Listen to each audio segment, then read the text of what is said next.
Hey, good evening, everybody. Thanks for coming to hang out with us here on 20 Sides to Every Story tonight. I am Alex. I'm going to be the GM for the session, and I'm joined here tonight by Ryan playing Sir Geoffrey the Knight, Winston playing Silver the Elf, Moreen playing Lillibeth the Hunter, Issac playing Friar Fitzpatrick the Friar, Chris playing Thomas the Bard, and Dawson playing Topsy the Grimalkin. It must be a crazy night because we've got every single person here for this session. Maybe they're going to need it once we dig into the details. They are going to embark on a wild errand, but we will get into that in here in just a second. So this is our Dolmenwood game. We have basically 3 sessions left before we're going to put this campaign on pause and go on maybe a permanent hiatus. We don't know. Maybe we'll come back at some point with these characters, but we're going to wrap up this chapter of the story at least.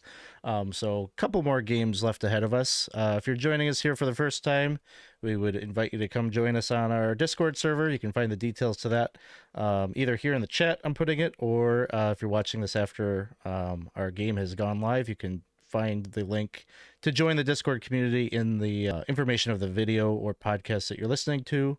I guess just another announcement for this month. It is September, which is National Suicide Prevention Awareness Month. And so we have a fundraiser going right now that can be deployed to impact our game. So if you're watching live here in the chat, you can click exclamation mark donate in the chat, or type exclamation mark donate into the chat, and that'll bring up the link to donate to the organization we are supporting for many years now. We've been supporting the Center for Suicide Awareness, which is based out of Kaukauna, Wisconsin. They do a lot of great outreach to communities that are often maybe overlooked when it comes to this issue. And they also support a text-based emotional support service called the Hope Line. We've been very happy to support them all these years, especially given they have made really great inroads with the gaming community. They go to PAX events. They go to a number of gaming conventions. They really try to do a lot of work here on Twitch, realizing, what turns out gamers are sometimes a group of people that tend to be isolated sometimes. And this is a great outreach platform for them to connect with people who could really take advantage of this resource. So anyways, be happy to share more information about all of that. You can just join our Discord server. You can check out the donation link there, and check out all the work that the Center for Suicide Awareness does, and we appreciate all of your support with that. But as we get started with this session, quick recap of where we are at. The overarching plot, I think, here for a number of sessions now is that the characters had come into possession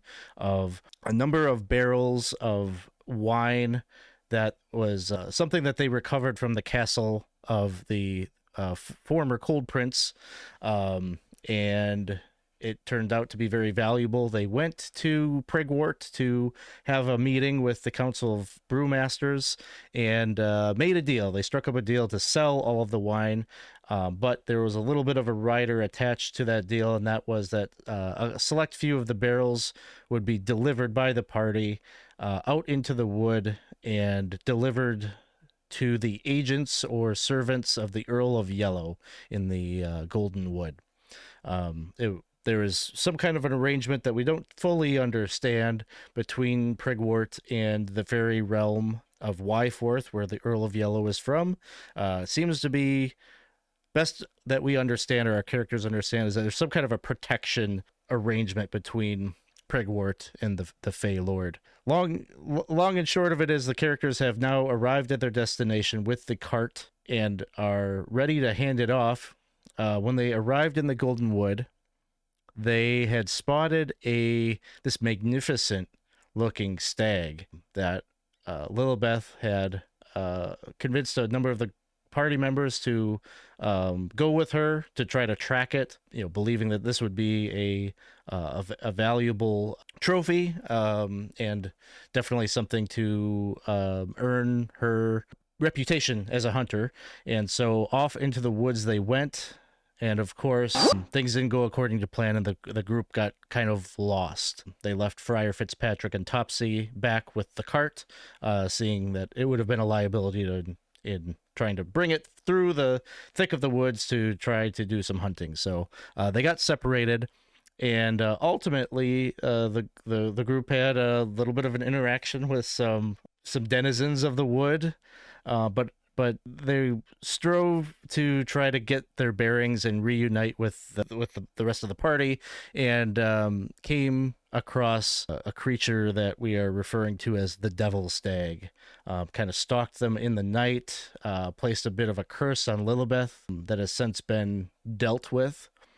And ultimately, the group, I think the way that it worked was you came across one of those, the party goers from the earlier night. I'm blanking on the name. What do we call them? The bat-faced goblins. Woodgrew. The Woodgrew. You've came across one of the Woodgrew who had just shot an arrow at a deer that he had been tracking. And when the party kind of came across the body of the deer, it was no deer. And basically the plot kind of unraveled, and the characters, I think, have put together that there are other things in these woods that have been cursed by the Devil Stag. And this elf that had been felled, had been transformed into a deer and shot by an arrow, bore an emblem that designated them as a servant of the Earl of Yellow. So not only are there others that have been cursed, but they're the very ones that the party was to deliver the wine to. Whoa, thanks for the jams, There was man! also there was a dire wolf that seemed maybe it was the pet of the felled elf. That the party didn't know that at the time, but they came across it and had a conflict with, and they slew the dire wolf. Continued further into the wood, and they found the site where the Fey door, where they would have delivered the wine, was located. Right across from it was this gnarly, cursed, bleeding tree, and at its roots were laying these a number of different, very sickly-looking deer that just looked emaciated and exhausted and unable to stand up even. Likely others that had been cursed by the Devil Stag. Right as the horror of the situation came over the party, they realized that they were probably in the very spot where the Devil Stag lairs now, claiming it for its own, right here on the threshold of the Earl of Yellow's realm, and they started to hear it stalking them.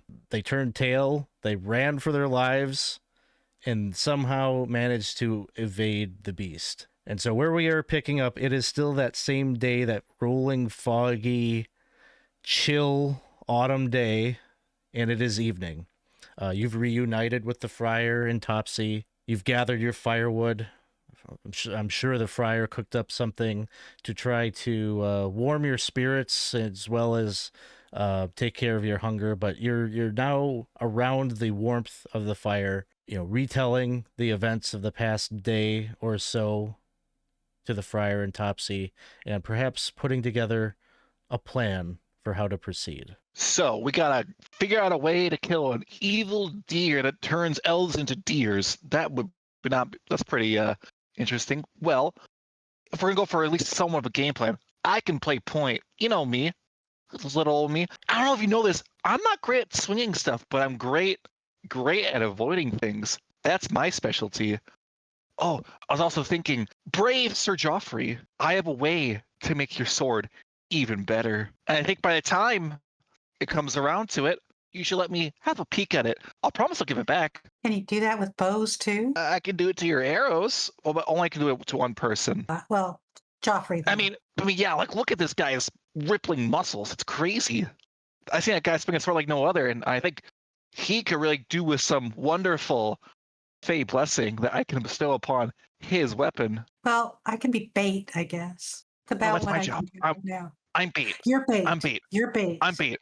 I'm just a little guy, and they'll go for me. Lillibeth, I think this is your time to shine. You stay in the back and fire arrows. Well, I've done such a great job so far. I'm really thinking, oh my God, how can I make sure that this time I'm going to do it? I'm losing my self-confidence, guys. But yeah, it'll be my time to shine. This time it'll work. The arrows are going to go where they're supposed to go. And if I have to, I'll run up to the damn thing and chop it to bits. Does Lillibeth have silvered arrows or magical arrows or anything like that? Yes, yes, yes. Okay. She does. And she plans to use them. And she plans to use whatever tools at her disposal to dispose of this thing that's turning people into animals. Geoffrey, you're pretty stout nowadays, right? Or are you still hurt? Or does your illness hurt you? Well, my illness hasn't hurt me, but I have quite a few hit points, but I am down like 10 or so. But I still have quite a few. So I have 18 right now. My max was 25. So I'm try to heal. I'm not great, but I'm still pretty good considering I'm sure you guys probably don't even have that as what I am at now as your max, Well, Yeah. is that's that what I'm your saying. So in the grand scheme of things, I'm doing pretty okay. are you maxed out at that, or is it just you've taken damage? I I've currently just have 3 hit damage. points. My Yeah, max I've is just 8. taken some damage. My max is 25. Okay. Well, I'll just start rolling, and then I guess Well, we have this some- night I will be healing people up a little bit. Yeah, I think We have Winston needs some- it more than me, and then Well, hold on though, because I have resistance to healing from divine magic. So before we go too far down that route, do we have any healing potions? Or I think we have one, right? I think we have like those herbs that you can Yeah, I heal have extra during I have your something. rest. I could give you one. I have to look to see what it's called, but I do have a few still. I think And they give Silver, you you, 1 you point got of, the benefit from that I've used already, that. haven't you? Yeah. Yeah, I've used the, I can't remember what it's called either, like the winter myth. or Oh. whatever. I've used that already once. I thought we also had like a little poultice or a potion or something like that we got. Maybe we didn't get it. I have the spirit theme. Spirit, I yeah, have- I've used that already. Yeah, I have 2 doses of Spirit Time, and I have 1 prismatic elixir that we got from Meridwin Symes. I do have a vial of Waymond. I don't think that may help us, but No. I do have some of Waymond's dust with us. hey, You never know.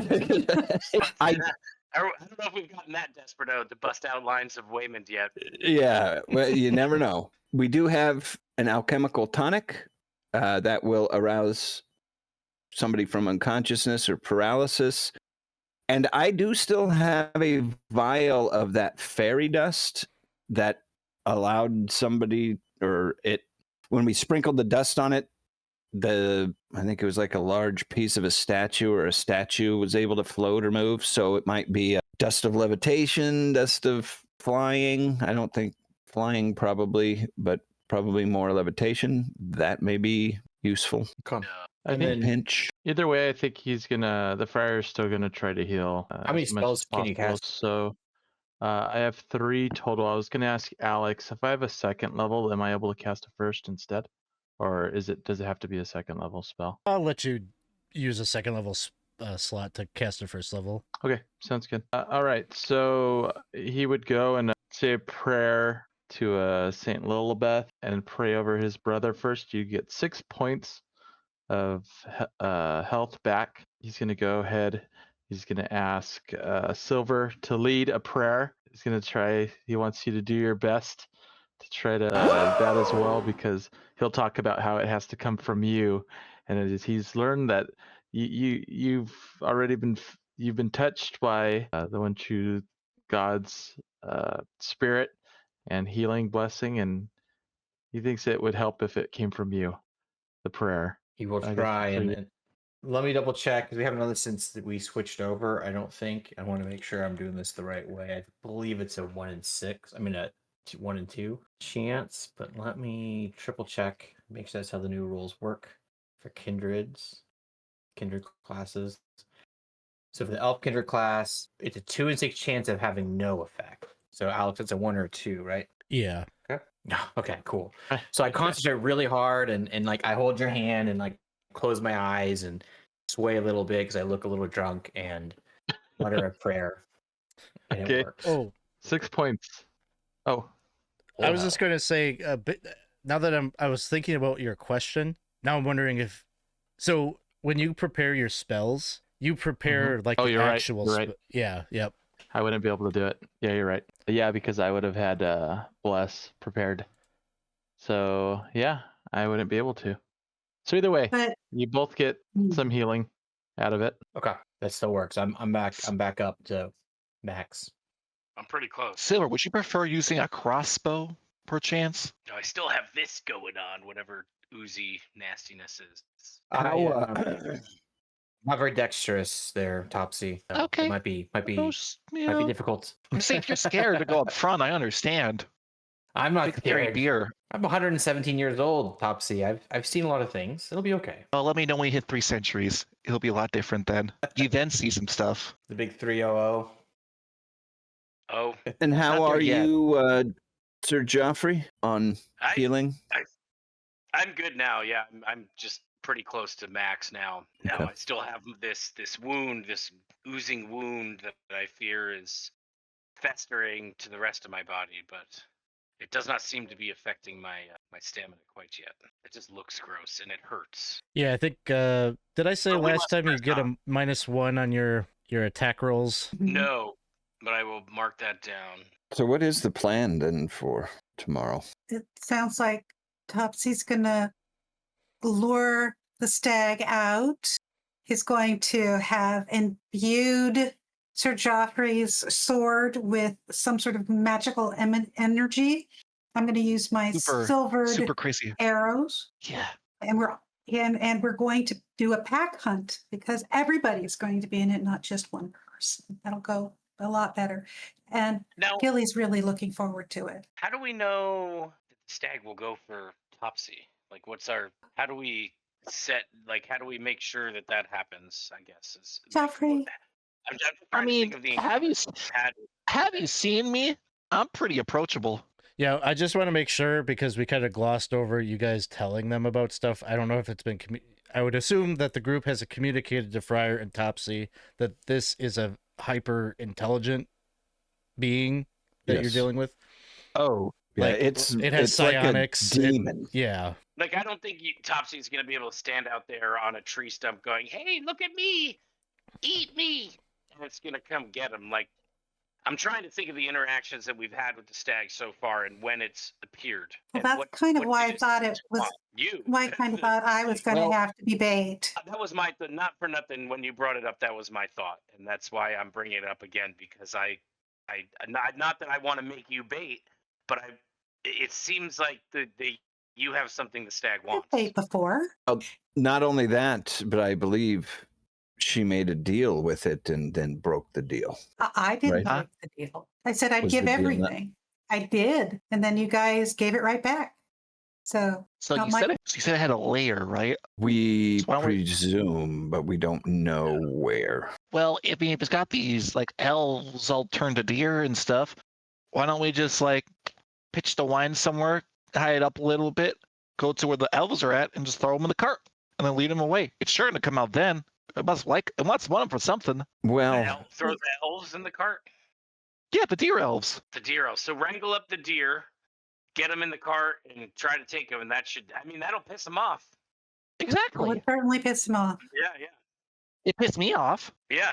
No, I think I don't know that we have to go through all that work to piss him off, though. We might be able to just track him to that place where he has them and where he is, and maybe being there will be enough to piss him off. I think if we go back to where we last saw him and tracked him and just kind of got to him, we could then figure out, okay, once we know where he is, how do we draw him out, or do we just go in guns blazing, swords blazing? Oh, cats blazing?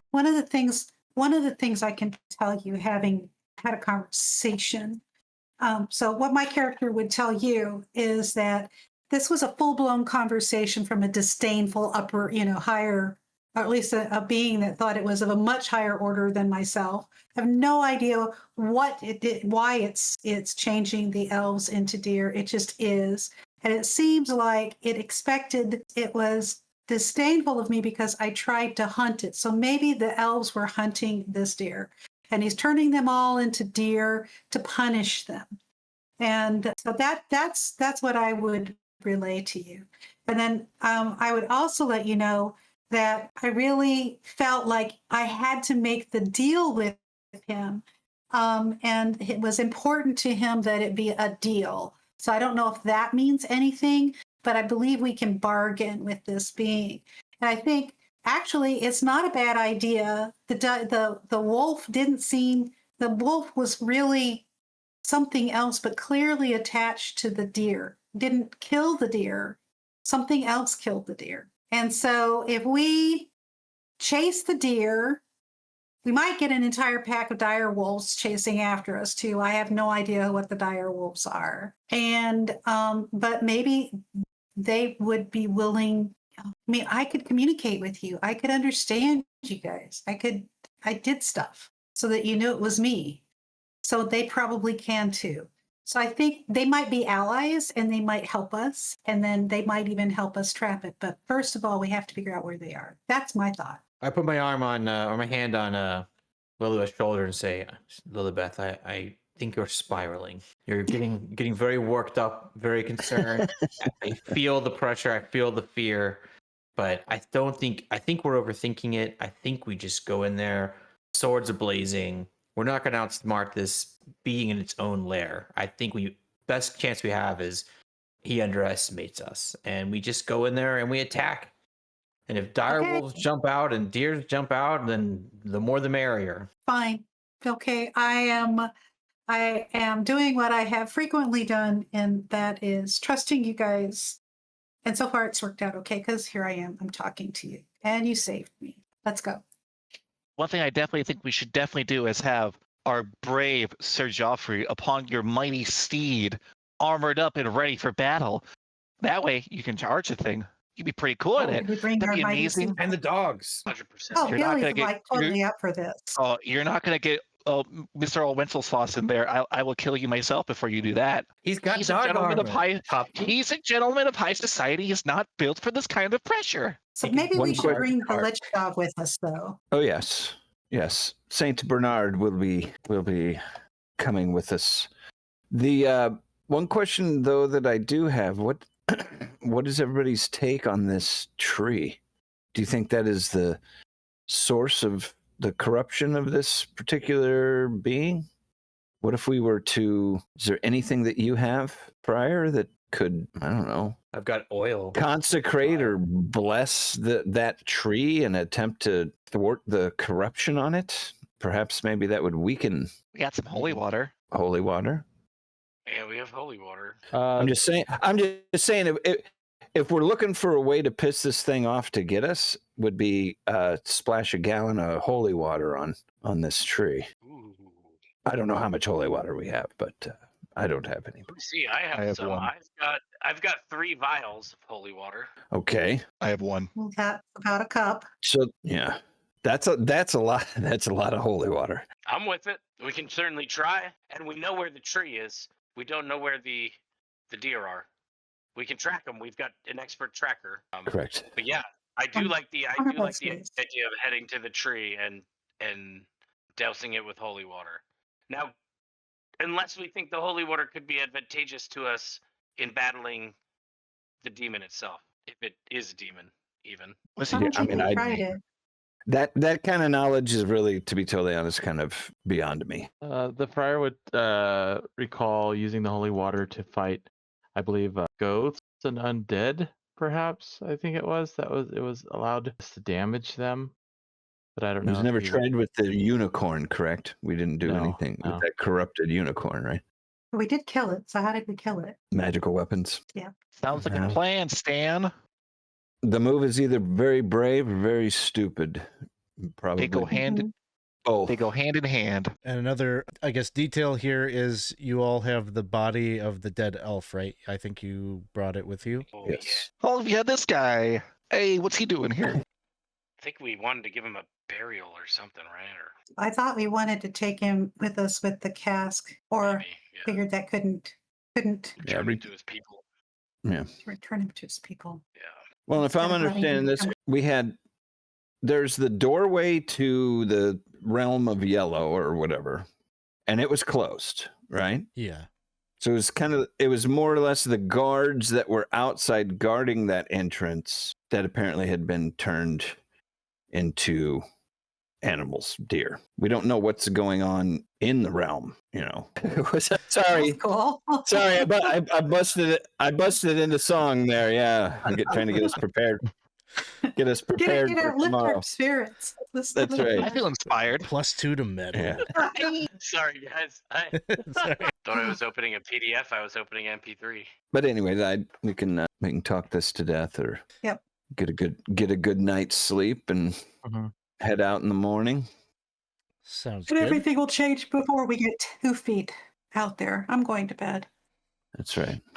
Oh, but before I do, thank you again so much for not leaving me in deer shape, and certainly for not eating me for dinner. Okay.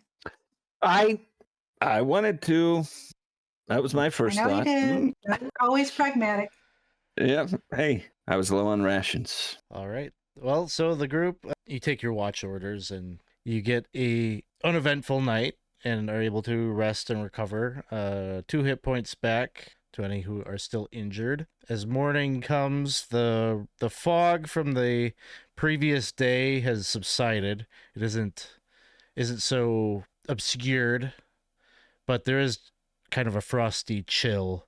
Like all the metal that you have in your possession, your sword blades, your cutlery and everything just has that kind of frosty spiderweb kind of pattern, the frost clinging to those surfaces. And as you pack up your camp and you start to tread forward, all of the foliage and everything under your feet is just kind of cracks and snaps under your feet. So, can I ask a question? Is it abnormally fast, or is this just a normal sort of like transition of the season? I mean, it's almost winter. Like, you've got 2 weeks until Okay. it's formally winter, so it's not abnormal. Because I remember there was some sort of weird cold season that would come up sometimes. So, as you pack up, are you you're gonna try to hide the cart best you can under some foliage and such, it sounds like. Yes. And then you begin to try to retrace your footing and head deeper into the woods. And probably within maybe 2 hours or so, you're starting to see, as you're passing underneath tree limbs and such, you're beginning to see the golden sparkles that drift down from their limbs and kind of coat the foliage all around you in this golden light that gives the woods its name. But the sounds of wildlife and no warmer. It's still cold and chilly, but in comparison to the day before, it's maybe welcome. You would maybe trade the cold for being able to actually see. And so the eeriness, it's probably still, not that comfortable to be treading back into the heart of where you saw that horrible tree, the bleeding tree, and all of those sickly creatures all around it. But at least you lull yourselves into a false sense of security that you'd be able to see the thing coming if it were to approach. But as you are looking around, you don't see a squirrel in sight. There's no birds chirping. It's just that stillness, that silence. And eventually you progress forward right back to where you remember being the day before. I think I described it that there were like 2 willow trees basically that had their limbs kind of commingled together. And I don't remember. Did I describe like a physical door that was there? Okay. I think so. Yeah. Okay. I couldn't remember if it was a physical door or if it was like implied, like a magical doorway. But if it's physical, that makes sense. Okay. I don't remember. But irregardless, we will retcon it to say this is the same thing that you saw last time, but there is an actual varnished door complete with a brass knob and knocker that is there. It's just kind of like artificially, like kind of floating in the space where those limbs are conjoined. So there is an implied magical nature to this door, because if you look on the back side of it, it doesn't lead anywhere, and so you're fairly certain that this was probably the destination you were looking for. But of course, that is all of the grandeur of that and the curiosity of that is really undercut by the horrible thing a couple 100 feet away from it, kind of opposite in this clearing that you're coming into, is this gnarly looking bleeding tree with this really thick trunk. It just has almost like, I think you even like maybe looked a little bit at there's like one prominent quote unquote wound right up and down the middle of the trunk. And I think if somebody maybe looked at it, and it actually has like teeth bearing in the hole, like in this several feet in diameter, the hole. And that just kind of gives you a sense of like how big this trunk is, that it can have a cavity like that in its side. And I think it kind of liked Geoffrey's wound, kind of. Oh, that's set it right. off. That's what it was. Yes. Yeah. It was almost like it was hunger. It was hungry. It's like a Venus flytrap or something. Like it just sensed that there was meat in the area. And then like among its roots, just on the forest floor, but before the tree, are maybe half dozen or so deer. These really sickly, emaciated deer. Their eyes kind of drift open, and they have awareness that you're there, but the behavior is such that you get the sense that they're too sick to really react or move or dart away from you, even if they wanted to. I'll crouch down next to one of them and kind of pet its head and just whisper to it, "We're here to help." Not eat you. It just seems to kind of very weakly kind of nod, and then it like looks at the tree. What do you think? Do we pitch the holy water right down its throat? I mean, it looks pretty thirsty to me. I say at least one, just to try it. Here you go, buddy. Drink up. At this point, Lillibeth is rolling back and standing back up, bow in hand, as far away from the tree as she can get in that one single move.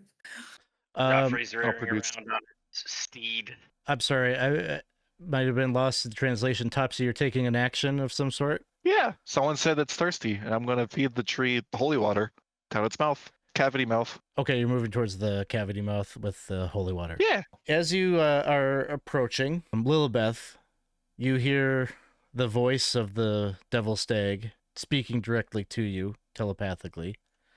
And it says, Okay. "I see you have spurned my gift." It was taken away from me. My friends thought that I was in dire strait, and they didn't appreciate your gift, I guess, and neither, honestly, did I. Your Because friends lived, do they not? I'm They not sure they how much do. longer I can secure that. I see your little feline friend Oh. about to make a grave error. Okay, so I'm rehashing our conversation in my head. I told you I would give everything, right? I did. You said you would keep them alive. I didn't realize this was like you a just hear lifetime this commitment. scream as Topsy is like pouring this holy water down the I didn't mouth. think it's working. It's so thirsty. And And let's what see. happened? Good, I was a distraction. All right, Topsy does a 20 hit. Yes. There's like this like vine, this bloody vine that comes emerging out of the hole as you like go and you flick this holy water at the tree. Like the whole thing, you could just see the bark kind of like almost like tighten, almost like the whole thing is made up of like some kind of muscle mass. It just tightens and constricts as you hear this like gurgling sound. And as the holy water is like dripping down the tree, like a little bit of it splashes onto the bark, you can just see like a sizzle, almost like acid interacting with some organic material. It's just dissolving and kind of like burning into it. But the more immediate reaction is that this bloody vine comes projecting out of the hole and like grabs you and like pulls you Guys, look at into the hole. And these teeth just start like kind of gnashing at you. You take 6 points of damage, Okie dokie. and you're kind of stuck in the hole. And Lillibeth, you were having the conversation with it as this pain took hold of it, and the Devil Stag just like appears in the middle of the clearing, almost like it was just ejected out of the tree. It materializes at that exact same moment that this holy water is burning through the tree. And so I think right there we will roll initiative. And I don't know, maybe Topsy, we will... Lillibeth, let's have Lillibeth be the one to roll the d6. Okay, Lillibeth is going to roll the d6. Hang on.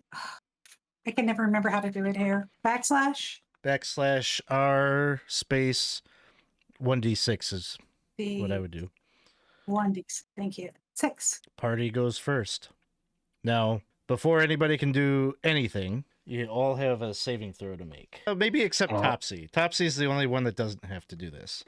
But the rest of you need to make a save versus spell. I have a Save. I get a bonus for saves against fairy magic and effects that cause fear. Does it apply here? It does not. Against spell, so we got to roll lower, right? Roll higher. Higher? Meet or beat. Well, I certainly failed. I failed. It was teetering Alright, on the higher.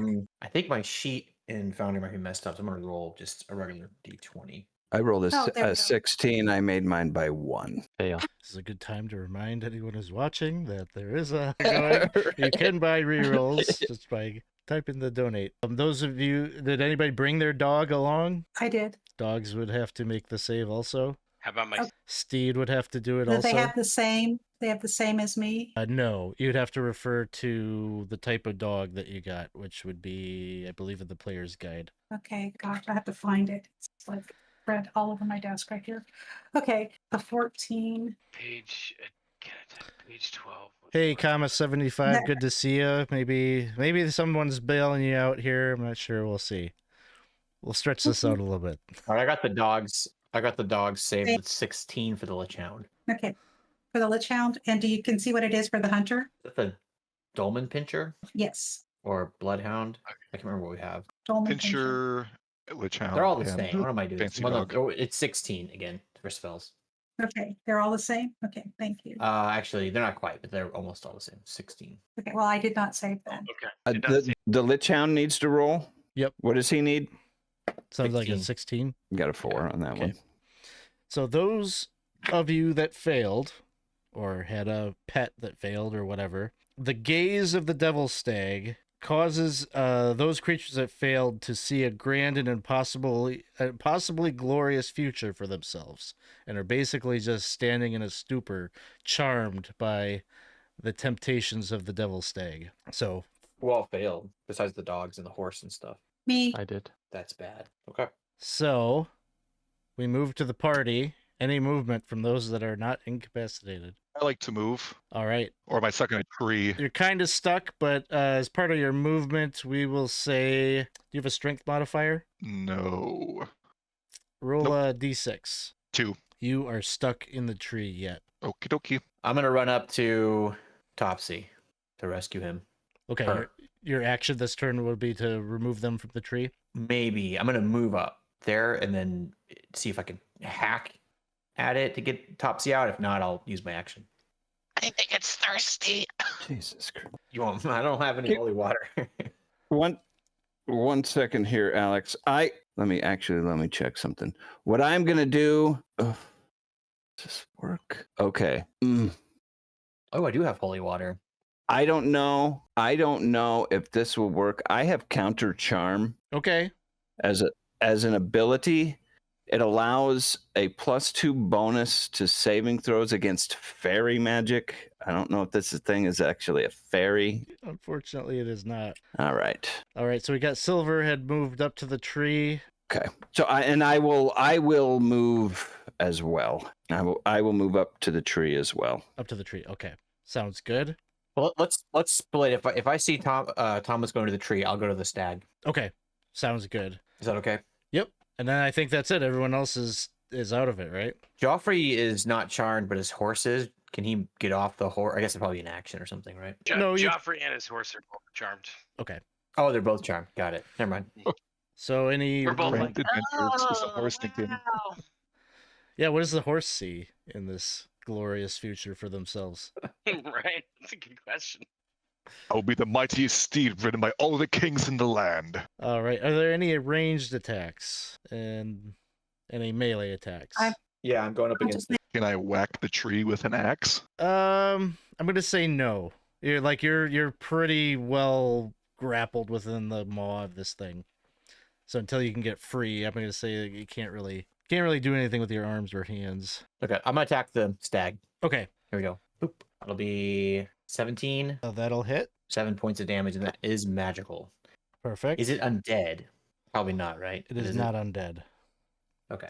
Yeah, But then 7. it takes damage, and the wound that you mar its flesh with kind of oozes and pusses out this really thick tar-like liquid that seems to pour out of the wound. Its eyes flare with the scarlet glow. And anything else? Thomas, were you any action that you were taking over by the tree? I want to attack the tree. I'm going to try and get Topsy out.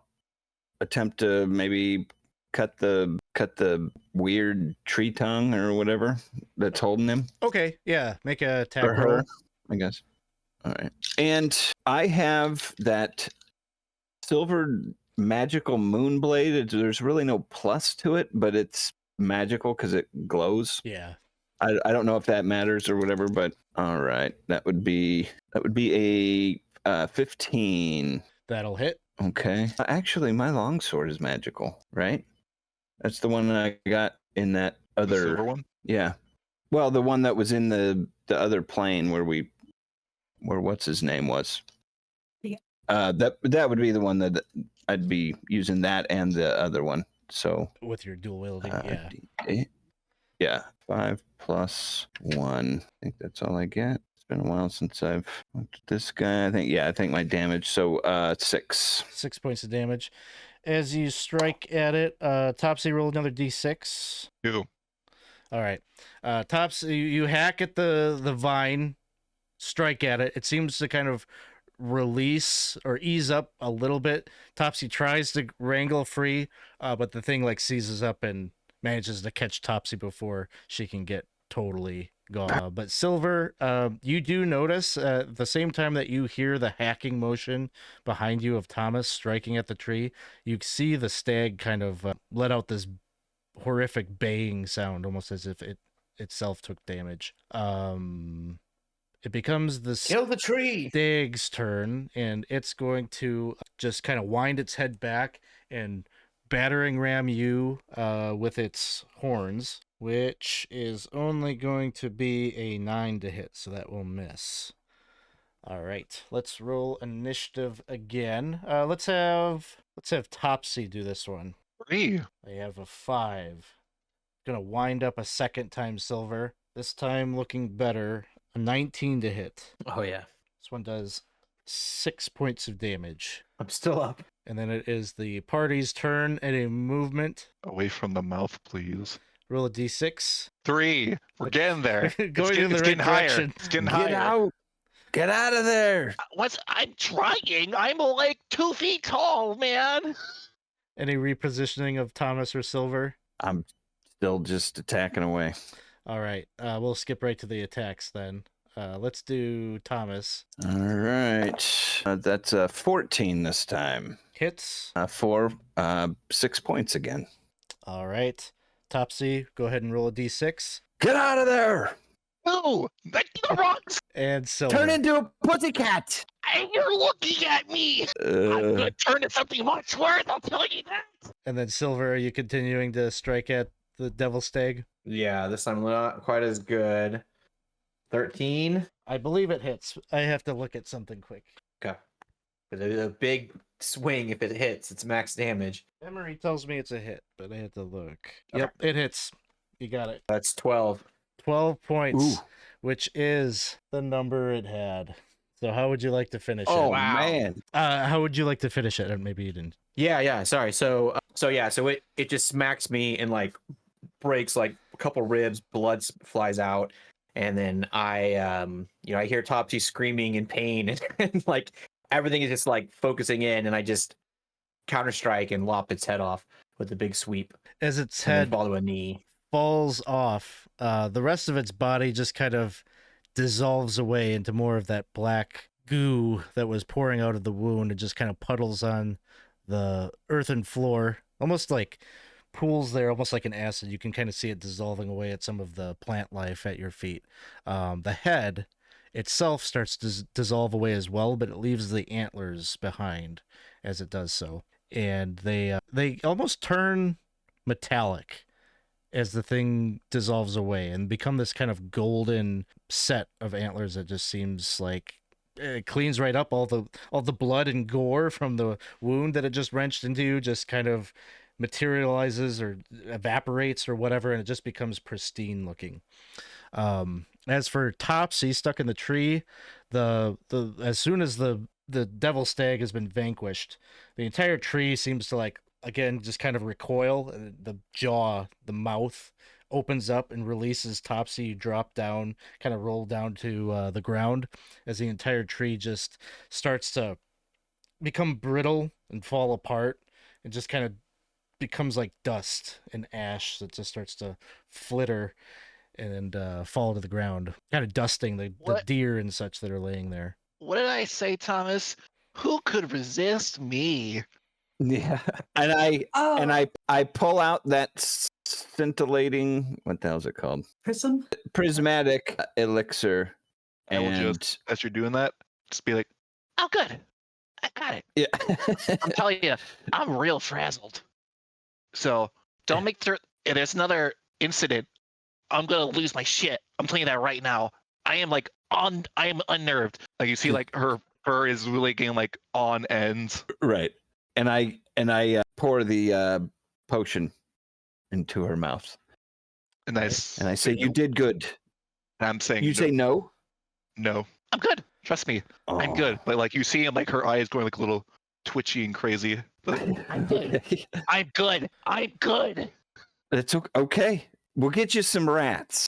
Sound good? Splendid. Friar Fitzpatrick, your vision is turning away from the beautiful future that you saw for yourself. What were you seeing in the past minute or so that this battle was taking place? Wow. I think Friar Fitzpatrick, maybe a nice abbey. Maybe he'd find himself back at the abbey that they had recently visited. And honestly, maybe that, or like at a certain point, it might have been kind of interesting, but maybe like selfishly, he might have seen himself like leaving. Somehow he had a family or something. It was like totally not what he was doing right now. It was like a very selfish moment of what he kind of really wished and kind of probably wants, but that's probably what he saw. It vanishes in time for you to kind of just see the aftermath of all of this corruption kind of dissolving and leaving this place. Sir Geoffrey, likewise, what were you seeing in this time that the rest of the group was dealing with the Devil Stag, and what was it projecting into your mind? I think it was projecting like my estate being fully built out and like 6 to 12 half-breggle babies, children running around at various ages, and like old man Geoffrey, like just being like a beduddling Aussie-esque old man around the garden. Excellent. Oh, and there were some donations that came through that I just noticed. So there are some player rerolls that are coming through. So we're going to put into the pot. Thank you, Chris, and thank you, Anonymous, for the donations, bringing us up to $125 raised so far.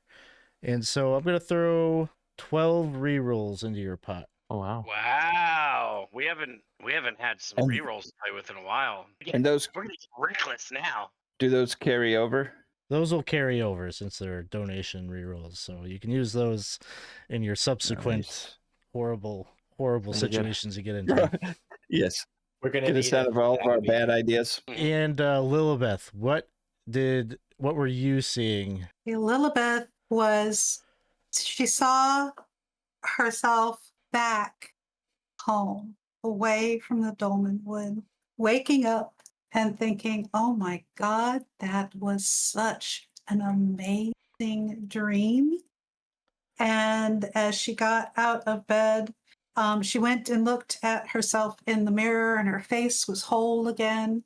There were no scars. And she looked over at her thriving scriptorium, which had been the dream of her life, and just was feeling such great relief that the entire adventure, as interesting as it was and as great as the characters were, had only been a dream. Well, as you all return back to reality, the tree, the corrupted tree, is entirely dissolved and just kind of baked, covered the entire area in ash and kind of covered those deer.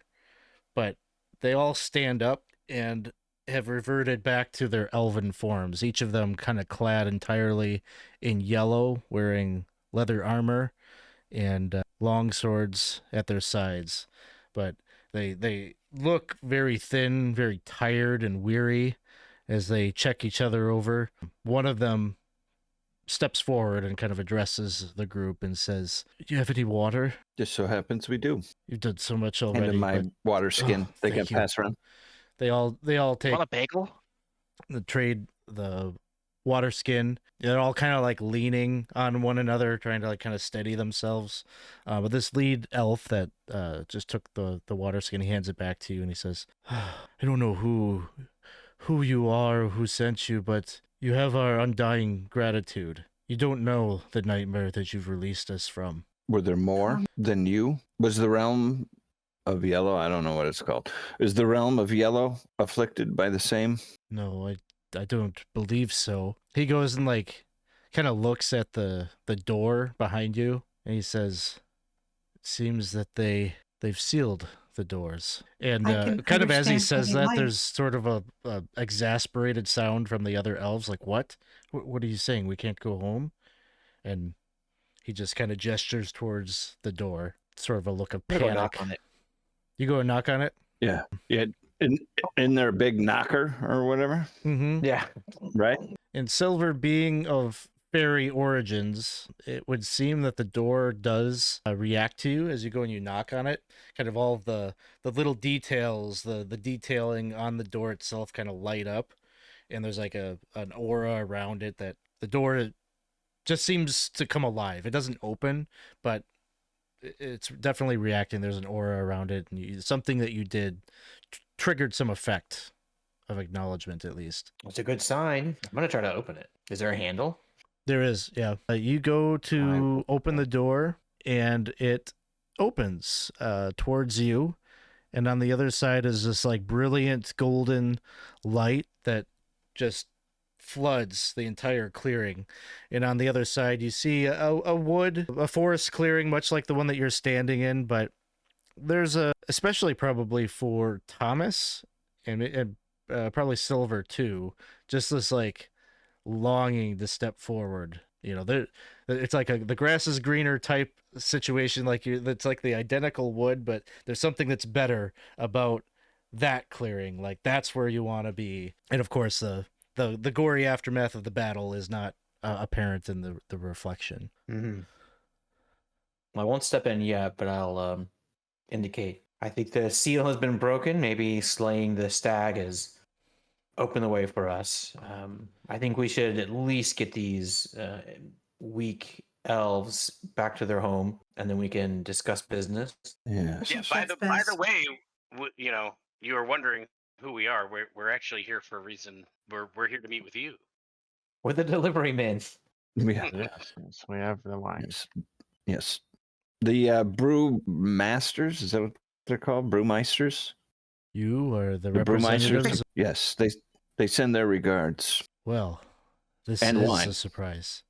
And this is surprising. For It's a one lot deal. for one day. It's a lot for one day. We get it. Well, just why is it surprising? that you would go through all of this just to make good on our deal. You know us. You're We not care a mere- lot about y'all. Well, if you have the delivery, we can certainly take it from you and make sure that it is brought before the Earl of Yellow. But Would you mind? We are outsiders to this whole arrangement, to be honest. As you can tell, we're not your typical cart delivery guys or whatever. We're adventurers ourselves, as we're covered in blood and everything. It's like Dragon Well, Age. you are. So, can you tell us what this deal is, just as maybe a courtesy for us rescuing you? What is the arrangement you have? I suppose it is best that you understand what it is, for we would have you deliver a message back to... I suppose there is no way for you to do that without knowing the particulars, but we have pledged for many centuries to the lords of Prigwort that we would prevent any incursions of the dark things from our side from harming them, and in doing so they have pledged to gift to our great lord, the Earl of Yellow, their many delicious wines and the many products that they are well known for. and we have long upheld our side of that bargain. But as you can see here, we also expect that we will be safe from the things on this side of the gate. And clearly, the Nag Lord's influence in the north has spread too far and become too much. We have heard the whisperings of the Nag Lord's reach touching upon the land of Fairy. We do not wish that for Wyforth. Clearly, the Earl of Yellow agrees. Till you slew that thing, those doors were sealed. Let the brewmasters know that this may be, that our arrangement is being reconsidered. More good news to deliver. Nice. It would. I feel like we should get paid first, everyone, before we tell them that. It could be a Yeah. just so we're all on the same page here. Like let's get the payment, and then as a for instance, just let them know, and then Well, I think we should let them know more. let them know about the Devil Stag that we slew and how we secured the relationship. Yes, I With think the we Earl of should Ye- definitely let them know that. And we should definitely let them know a little bit more about the status of the Nag Lord. And more importantly, we need to let them know that perhaps someone is trying to interfere in the relationship between Prickwood and the Earl of Yellow. Oh, you're gonna turn him in? course I am. Political drama, yeah. Pretty good. Of course I am. I mean, how many months did we spend in a, okay, sorry, I spent in a jail cell. Everybody else says that they are not, in fact, innocent of the crimes of which they were accused. This political intrigue is no good for anyone. And I'd much rather let our hosts know that, at least as far as what I can tell, the Beermeisters are sincere in wanting to honor their pledge. I would. You said I you didn't know about the danger. I don't know if that would make the Earl of Yellow any less or more apt to work with them. It doesn't matter. He needs to know it. I would be. I would caution you, Lillibeth. Yes. If you do not have hard proof accusing one of the brewmasters of subterfuge and things like that, could land you in rather hot water. It doesn't hurt to mention, but don't accuse. I can't name names. I don't know the names. I didn't ask. I think I was told, but honestly, I can't remember. But at least the attempt was made. Fair enough. Yeah, there was. Although, yeah, getting it. I'm gonna I don't know. I'm gonna. Dolmenwood is pretty crazy. Don't get involved with the politics here, man. I'm going to presume you're not having this exact conversation at this moment in front of these elves, right? Yeah, probably We're not. walking back to get the cart. Yes. We're going to get the cart right now. Yeah, I think we might have. The Yeah. cart's that way. We gotta go that way. Yeah, You guys go we're on the way we're getting the cart wine, to Okay. the party. Yep. They say, yeah, bring it out ahead. We'll, make the arrangements. You have the conversation. All right. Anything else? So you're heading back and you're grabbing the cart, right, and pulling it forward. And you do so as you bring it back to the clearing. In the time that it takes you to do that, they will have brought forward from Wyforth a sleigh that is being pulled by 4 dire wolves. Like this oversized sleigh that has cargo capacity to bring the barrels with them. And so... Ooh. Yeah, we do have a dead elf in our wagon as well.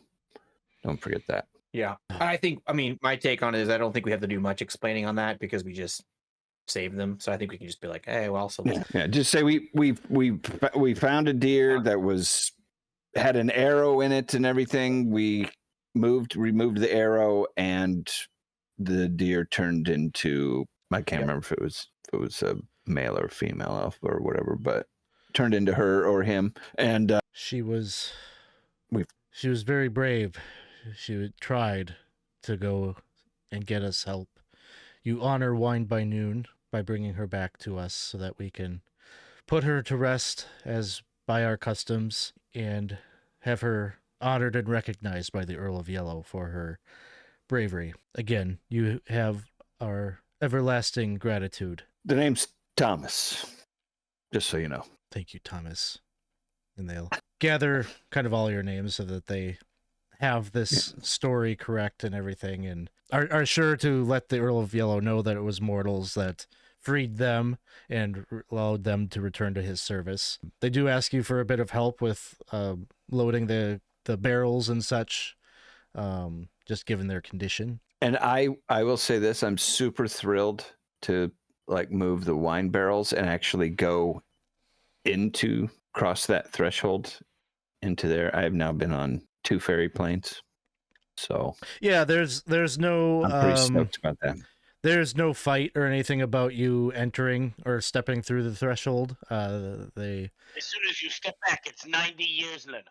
Yeah, right. Yeah. But as you, is there anything in the foliage like a flower or anything like that close by? A leaf of a tree, something like just like anything? Yes, yeah, absolutely. Yeah, just nothing special, but there are. They are special in the sense that they are something from fairy, which I think is what you're driving at. But yeah, there's correct. like a sort of this kind of turquoise flower with 6 petals that are kind of curved, almost like teardrops that hang down, and it has a little bit of an aura, almost like a moonbeam aura that just kind of like lights up just directly vertically above the flower itself. You pick that about an hour after you've picked it, like the aura will go away, but for that hour it kind of gives off a little magical glow. Okay. Yeah, I want to pick that, have it out. Once that aura goes out and everything, I'll put it in a book to kind of have a press, have it be a pressed flower just to keep as a keepsake of my book of notes and such. The elves take the reins of the sleigh, start to drive away, a couple of them on foot, bidding you farewell again, reiterating that it fills them with sorrow that their deal with Prigwort may no longer be in consideration, but they hope that they'll understand that they have to take care of their own. And as the situation grows more dire in the north of Dolmenwood, they can't secure the gate. They're going to have to close it permanently, and then they leave. Okay, was there just a question? Was there any kind of like letter that they wanted to take back over, that they could write up over the course of that time to send an emissary to renegotiate, or are they just kind of saying we're pretty much cutting this deal off? It's more like this isn't an official, they're kind of giving you like tip them off, let them know like this is probably coming, and the official word will come later, once the Earl of Yellow renders a verdict. But they kind of know the way that the political winds are flowing on their side of the gate, and are maybe as a courtesy of being saved, allowing you to give them the heads up so it's not so that they can prepare however they need to for that outcome. Very good. And I think with that, you could probably travel back to the hex where you originated from this day, but that's going to basically bring you to evening. Everything that happened with the traveling to the site, the battle, the interactions with the elves, all of that, you're probably not going to be able to make much travel progress here today.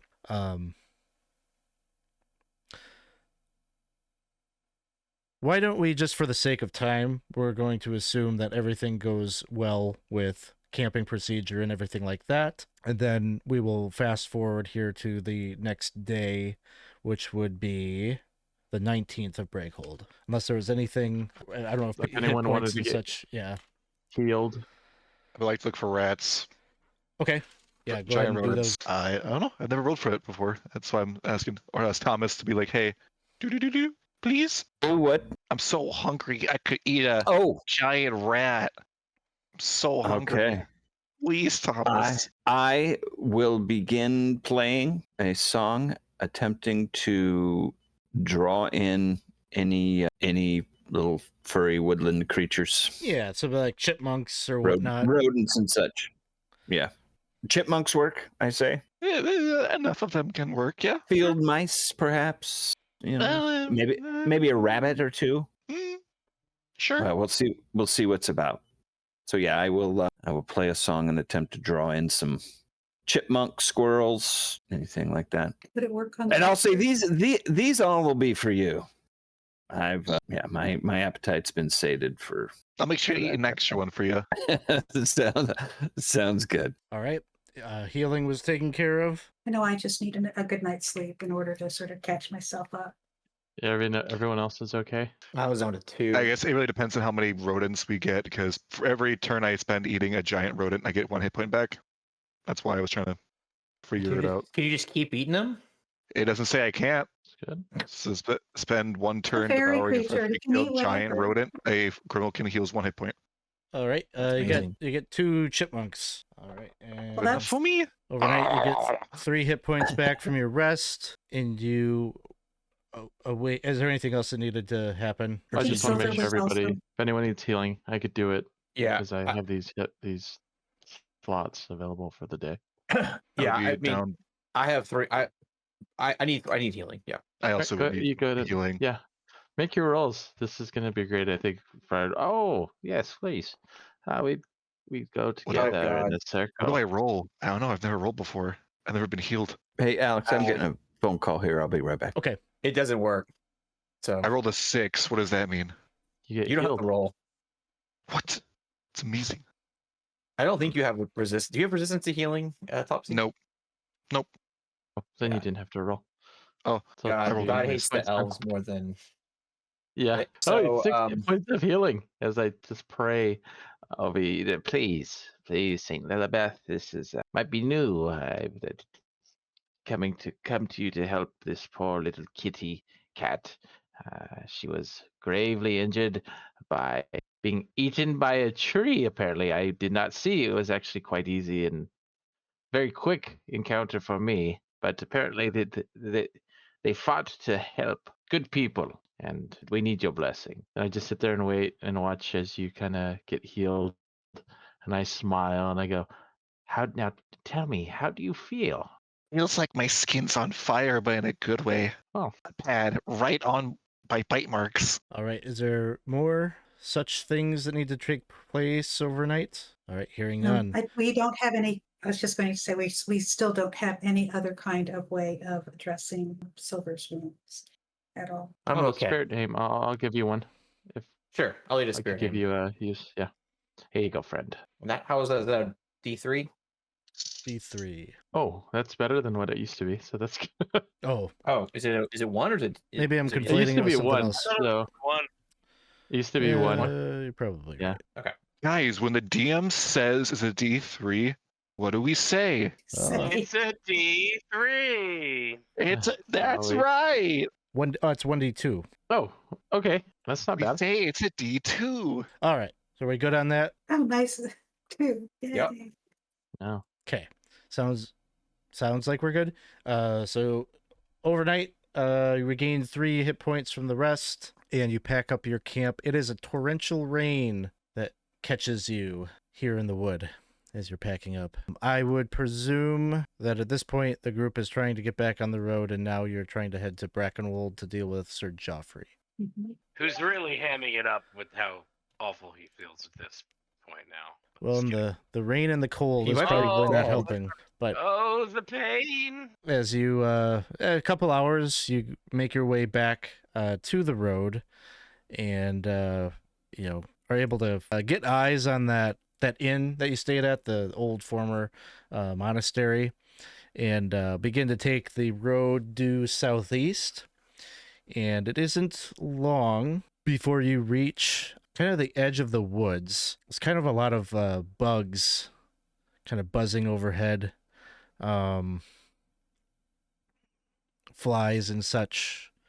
Birds are chirping. All the wildlife sounds that you would expect are back and very lively. The woods are a little bit sparser here, and so beams, or you could see like the cloud cover, the dark cloud cover, as the rain just kind of pours and soaks you as you're making your way on the mud-soaked road, and you catch sight of this interesting phenomenon, which I will share the image for. But at this kind of edge of the clearing here, or the edge of the woods, you see that there are these large, broad trunk trees that seem to reach out over the trail, and their limbs kind of conjoin with the limbs on the other side and kind of create this like almost like tunnel effect of trees that have created this circular tunnel just made almost entirely of bark. Like these trees are growing so close together that as you're looking at the rain that's coming down, like it's not entering into the passageway itself. The floor of the tunnel is made up of conjoined like roots that have intermingled, so it's a little bit of a bumpy kind of road, especially as you start to pull your cart through. It kind of makes this like rumbly sound as the wheels kind of run right over those roots.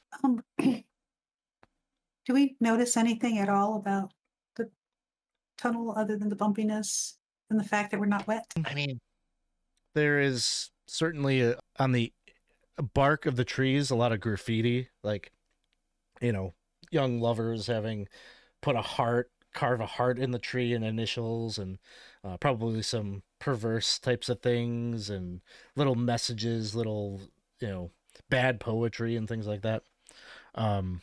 But the other thing you notice is that the trees seem to have faces at times that look down upon you, and these don't seem to be etchings. They look like a master carpenter's craft, having detailed noses and eyes and mouths and facial features into each of the trees. It is a bit unnerving, but it is beautiful.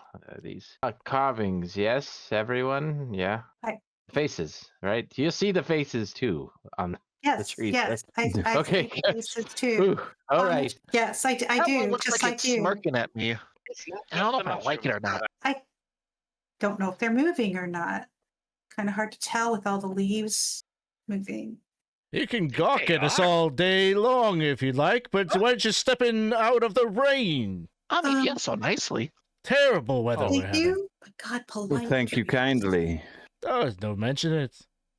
It's what we do. You do a mighty fine job at that. I mean, look at this. This looks absolutely gorgeous. Is this your work? I don't know if I would call it our work. It is our station in life. It is literally our station in life. And the others the other faces are like, shut the fuck up. Let them through. They're holding them up. They're tired. They want to get on out of the wood.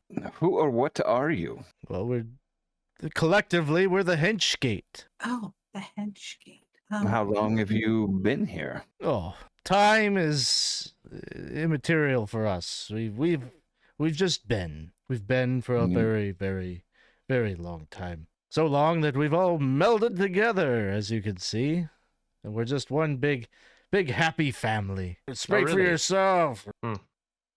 It's easy being up front. You get to be the first one. Nobody cares about us in the middle. By the time they get down to us, and the novelty's worn off. Save some for the rest of us. Save some what? Some attention. Come on. Oh, don't listen to them. They're just Did you get any- envious of my position here at the front of the line, or the back of the line, depending. I get the sense though this is your first time here. It is. Yeah.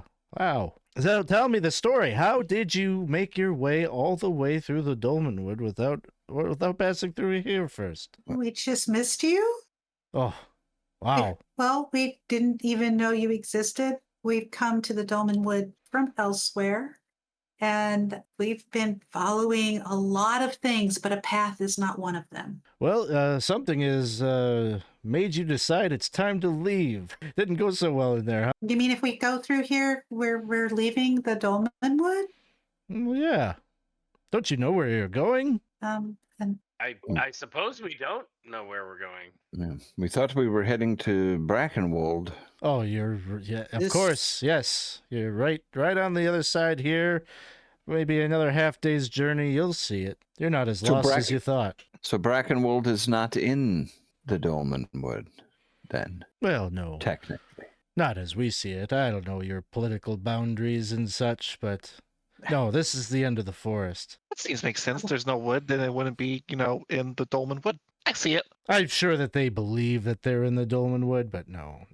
This is the entrance right here.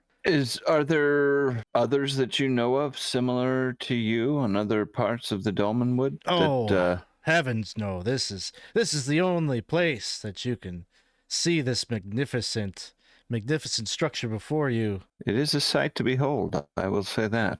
But it's a Well, tunnel. I'm kind of interested more in. Well, obviously, you see a lot of newcomers to the Dolmenwood. Yes. Yes. Well, I want to hear the spiel. We never got the welcome. I'm sure this would have thrown us a bit off if this was the first thing we saw.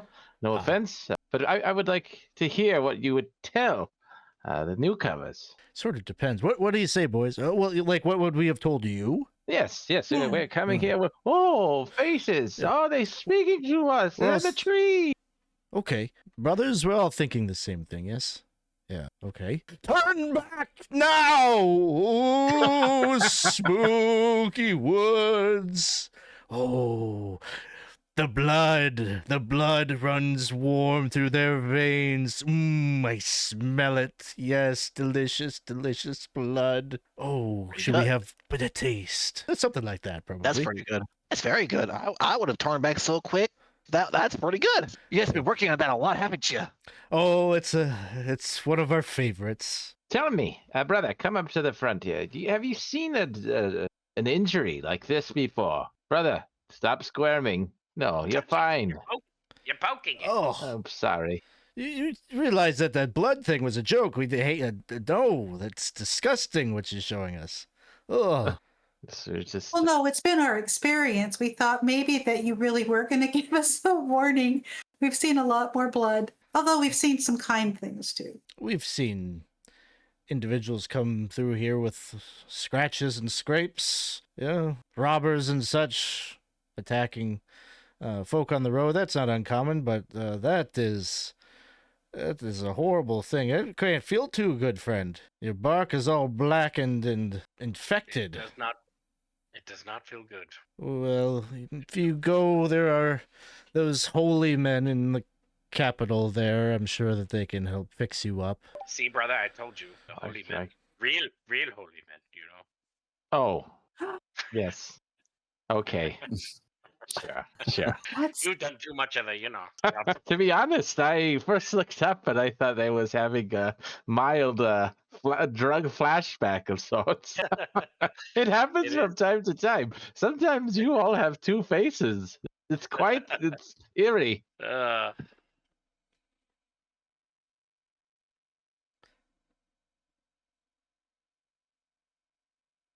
Well, go ahead. No, you first, because you have your brother's welfare at heart. I was just going to say, do we have passage? Should we take it? Only before blood sacrifice. They were joking. And yeah, I mean, and to be fair, we did actually just come from. Never mind, we won't tell you what we were doing, but we are headed. Not that interesting what we've been doing in the past few days. That sounds but- quite worse than what it was. From the size of that wound, I think you spare me the gory details. I very much appreciate that. Hop on in. Okay. Oh, thank you. Up in? Yeah. I That's don't think right. The cart's just really. that They're hurt? probably happy that the wine isn't in the back because probably a few barrels bust open from all the jostling. But you make it through to the other side, and it would probably be beautiful if it was a nice day, but unfortunately it's raining, because when you get to the other side, it just is like farmland, rolling farmland. Oh. Oh. But instead you're on a muddy road and you're back out in the rain. But you could continue traveling through this now, out of the woods and into this more pastoral sort of scenery. And unfortunately, by night's end, you will not have quite reached Brackenwold. You all have tents. Mhm. Okay. So you're able to, rest yourselves best you can. We're not going to go through like the camping procedure, but I'm guessing the camping procedure in these conditions, trying to get wood and make a fire, you're probably going to be pretty miserable in the morning. And some bad rolls would have happened. Luckily, you're pretty close to Brackenwold, so we're just going to kind of skip through the threat of all of that because it's not going to matter much. Because by the time morning comes, it is a clear, chilly day, and the rest of your travel, maybe just a few hours or so. By noon, you will have made it to Castle Brackenwold. Up in the distance, as it arrives in your your sight, you can see that there is a sprawling town just outside of a city wall, and on the other side of the city wall, you can see kind of the terrain rises. There's a city on the other side of the wall, a second inner wall that kind of rises up on top of this hill, and there's a craggy rock upon which the castle itself is situated, because just leering down, looking over the community that's built up around the castle. Maybe about, and as you're coming into the area, you can also see maybe a mile south of town, there's a distant hill that rises up from the surrounding farmland and has a number of stones atop the site, like a 12 ancient stones that kind of, it's not like a circle of stones like the dolmen stones. It's more like the stones dot the hill at various points around it. So they're not like crowning the top. They're just dotting, maybe, it looks like maybe like funeral burial sites around this one single hill. But I would assume Brackenwold itself is the destination. I'll pop the image of that up on Foundry. Church specifically. Yeah. I don't think we want to tarry. We must getteth to a nunnery. Yes. All right. Close my Foundry. I had it open this whole time and I just closed it. Image should be visible. If you don't see it, maybe refresh. Just says loading. Almost done. I'm stuck at 96, There it is. Beautiful. 98. As you make your approach with your now empty cart, you enter past the outer village and through this gate on the western side of the city, which is shaped like the gaping mouth of a dragon. And the city watch just kind of waves you through.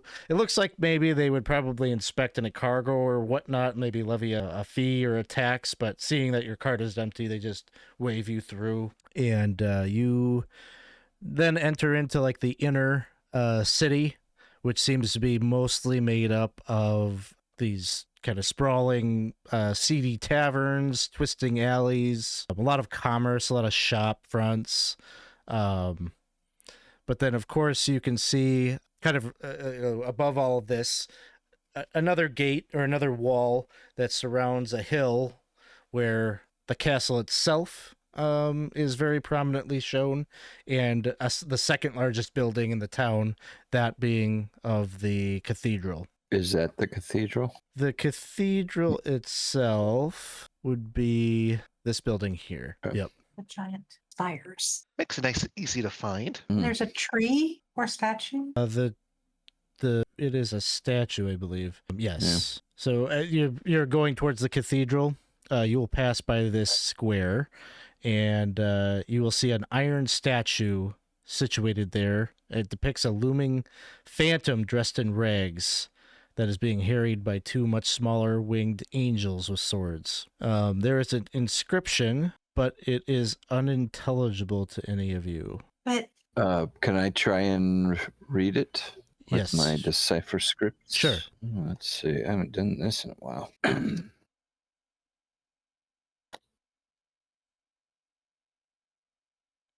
Cipher script. Ooh, a 6. So I got it. 5 or 6. nice. Even with your success, you are unable to decipher what this script is. Interesting. Does your mind any? Oh, sorry. I will say, I believe the script could be magical. I'll walk up and My touch gosh. it. Well, is it touchable? Mm-hmm. Is it guarded off by anything? Okay. Yeah, I'll touch it and spend a few minutes trying to see if it is indeed magical. Do you touch it with a gloved hand? Yes. Take the glove off. You take Waymond, you take the glove off? Do I need to detect magic?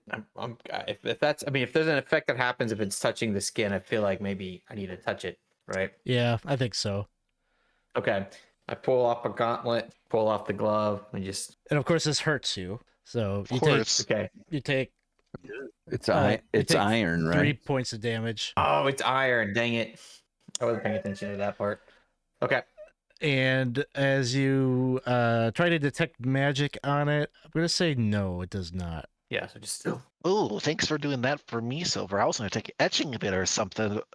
No, not to do that now. iron. Thank you. But doesn't it remind you of something? I mean, look at how tiny those angels are. They're so small. Their feathers would be small. Pay attention to things like bird feathers or things that look like Ooh, bird feathers. And they're well, white. it's not magical. It hurts me, but that's just good old-fashioned iron. Don't know what to Maybe tell it you. just means nothing. It's Well, just either way, we can inquire within. Yes. Yes. We can. We have some real magic. Well, not that isn't possibly real magic, but yes, your brother needs attention now, or sooner rather than later. You turn and look at the great cathedral of St. Cygnus in all of its grandeur.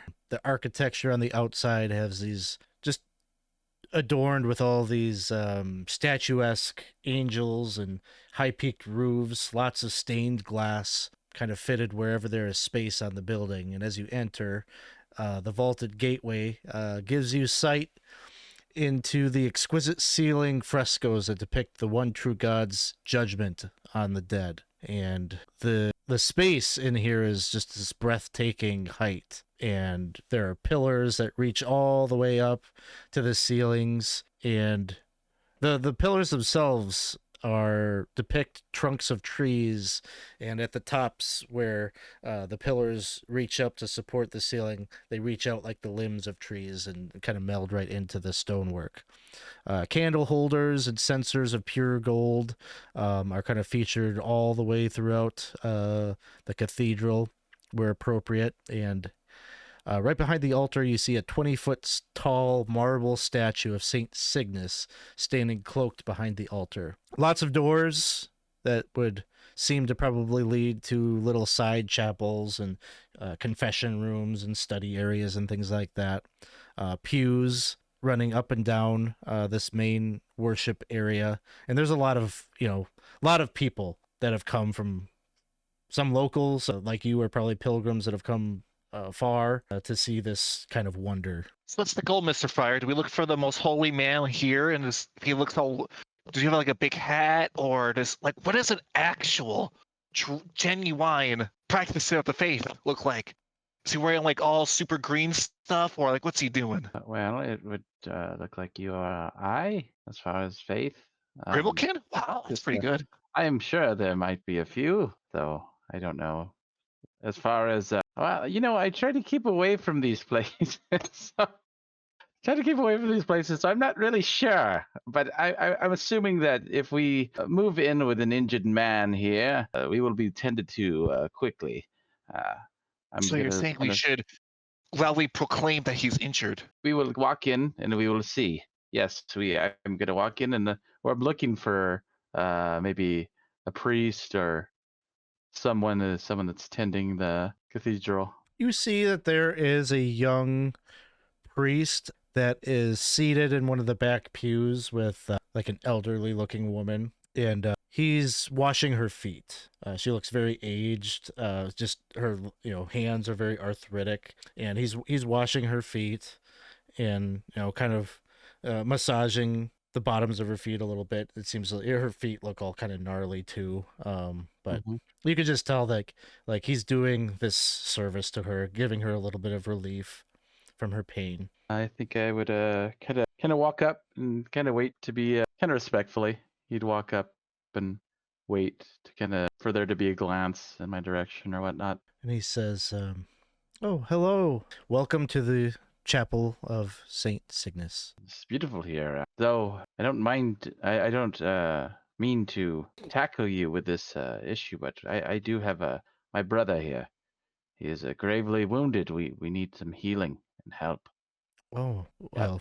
Come here, brother. Come forward, please." I'll walk up and kind of do the whole, awkward bowing thing, like I don't know what I'm doing, and then show him my wound. He looks at it and like just this grave look kind of comes over his face. He excuses himself from the woman that he was attending to, and he says, "Please, come with me. Let's see if we can't do something for you. The one true God welcomes you to his home. Please, He takes you to like one of the side rooms. He gets one of the side doors, leads you into what appears to be maybe just a little kind of study. There's a table, a couple of bookshelves around, and he sits down. He pulls up a chair and, please sit. And as he has you seated, you can see he casts a spell, which doesn't take effect. It doesn't seem like it takes it. You've seen your brother cast healing spells before. He's attempting the very same thing. And as the magic doesn't take effect, he says, "Oh my, whatever this is, it is a grievous wound. It's going to require healing much grander than I. Wait here. I'm going to seek help. Don't leave." Thank you. I won't. And he takes his exit from the room. You wait here for probably at least 90 minutes or so. But after that amount of time has lapsed, you see the same man returns, and he is in the company of a much older man. I will give you an image for him. And he is wearing a white robe, and he's carrying this big, ornate-looking tome under his arm. His hair is very much just a matted mess. He's got a very unruly, grayish beard, and he kind of scans the room, and he looks at you, Geoffrey, and says, Are you the man that carries the necrotic wound? I believe I am. Show it to me. And so I do. Bring me holy water. And the young man leaves, comes back with one of these gilded basins, and almost immediately he says, "Set that down. You, soak your hands, wash them." And he enlists, Friar, I see a familial resemblance between the two of you. Would you join me in this blessing? Yes, of course. Anything I could do to help. And he instructs you, after Geoffrey has washed his hands, he instructs you to do the same. He follows suit, and afterwards he instructs you all to join hands, and he begins a prayer to Saint Cygnus. And he says, "Oh, Saint Cygnus, we call upon you, the patronage of the warding dead. This man here has clearly been afflicted with a wound by those that have not been properly put to rest. He is a servant of yours and to the one true God. We will sit in your silence and ask for you to give us the wisdom necessary to move forward and right the wrongs that led to this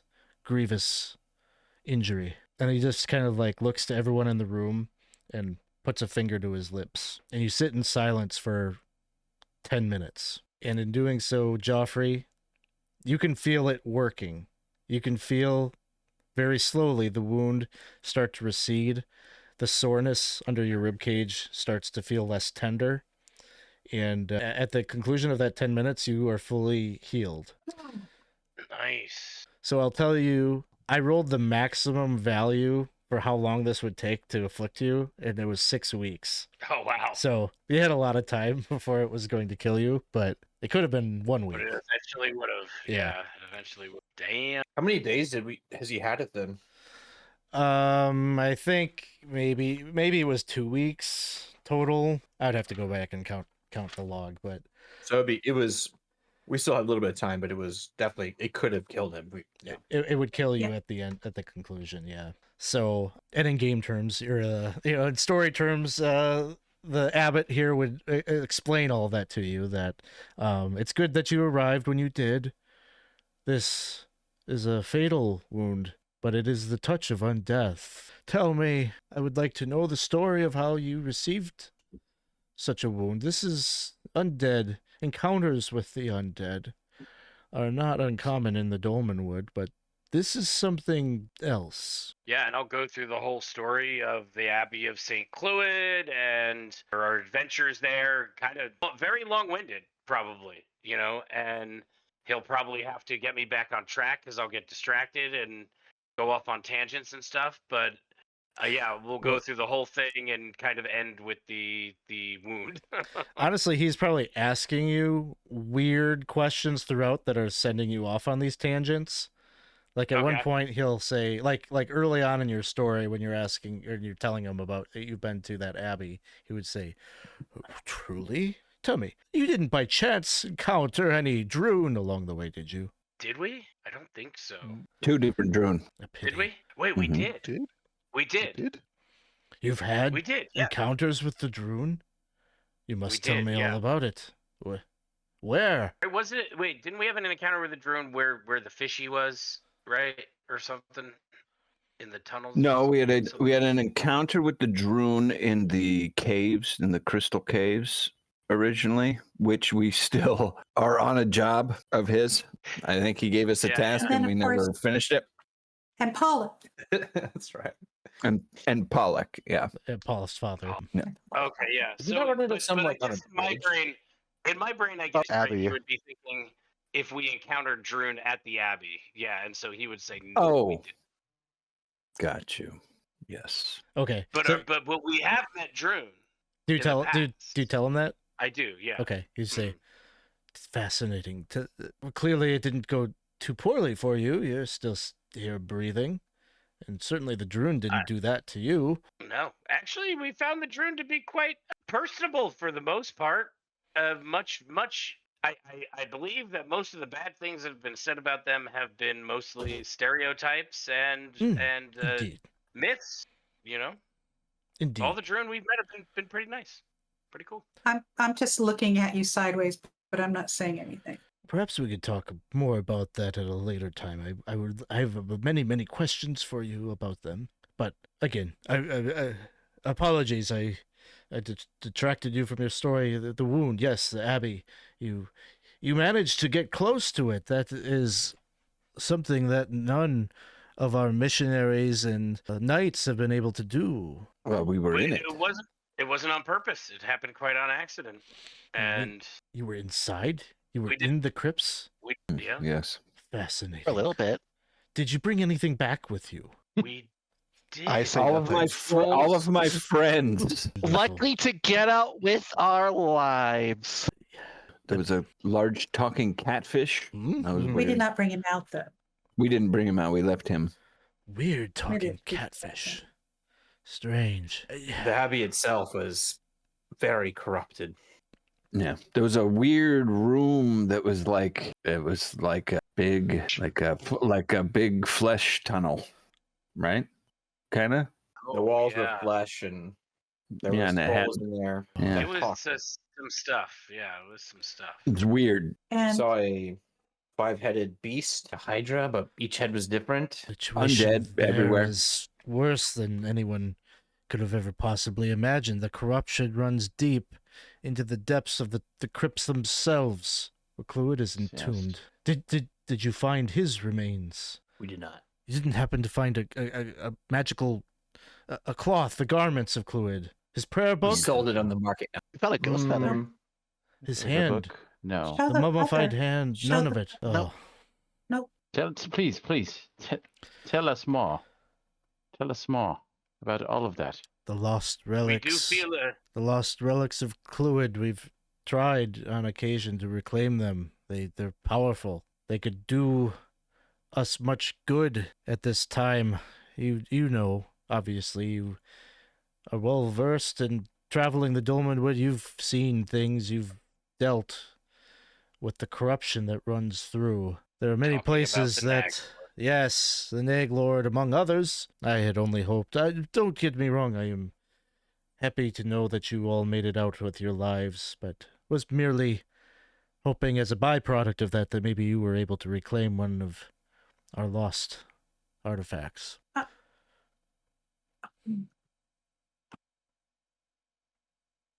no, but we do have business there. There's, unfinished. we business. believe, unfinished business. We believe that there is something corrupted there that possibly is threatening to resurface or release, and we'd be happy to keep an eye on any artifacts because we will be going back. And any information you give us to help us will increase the likelihood that we return. yes, we also found children there. Indeed. Well, yes, I could tell you much of that place. Of course, you already likely know that it is a holy site dedicated to St. Cloud in his ultimate sacrifice in slaying the demon Salobrig upon that site. A victory that put himself in mortal danger, where he perished from a wound not unlike yours.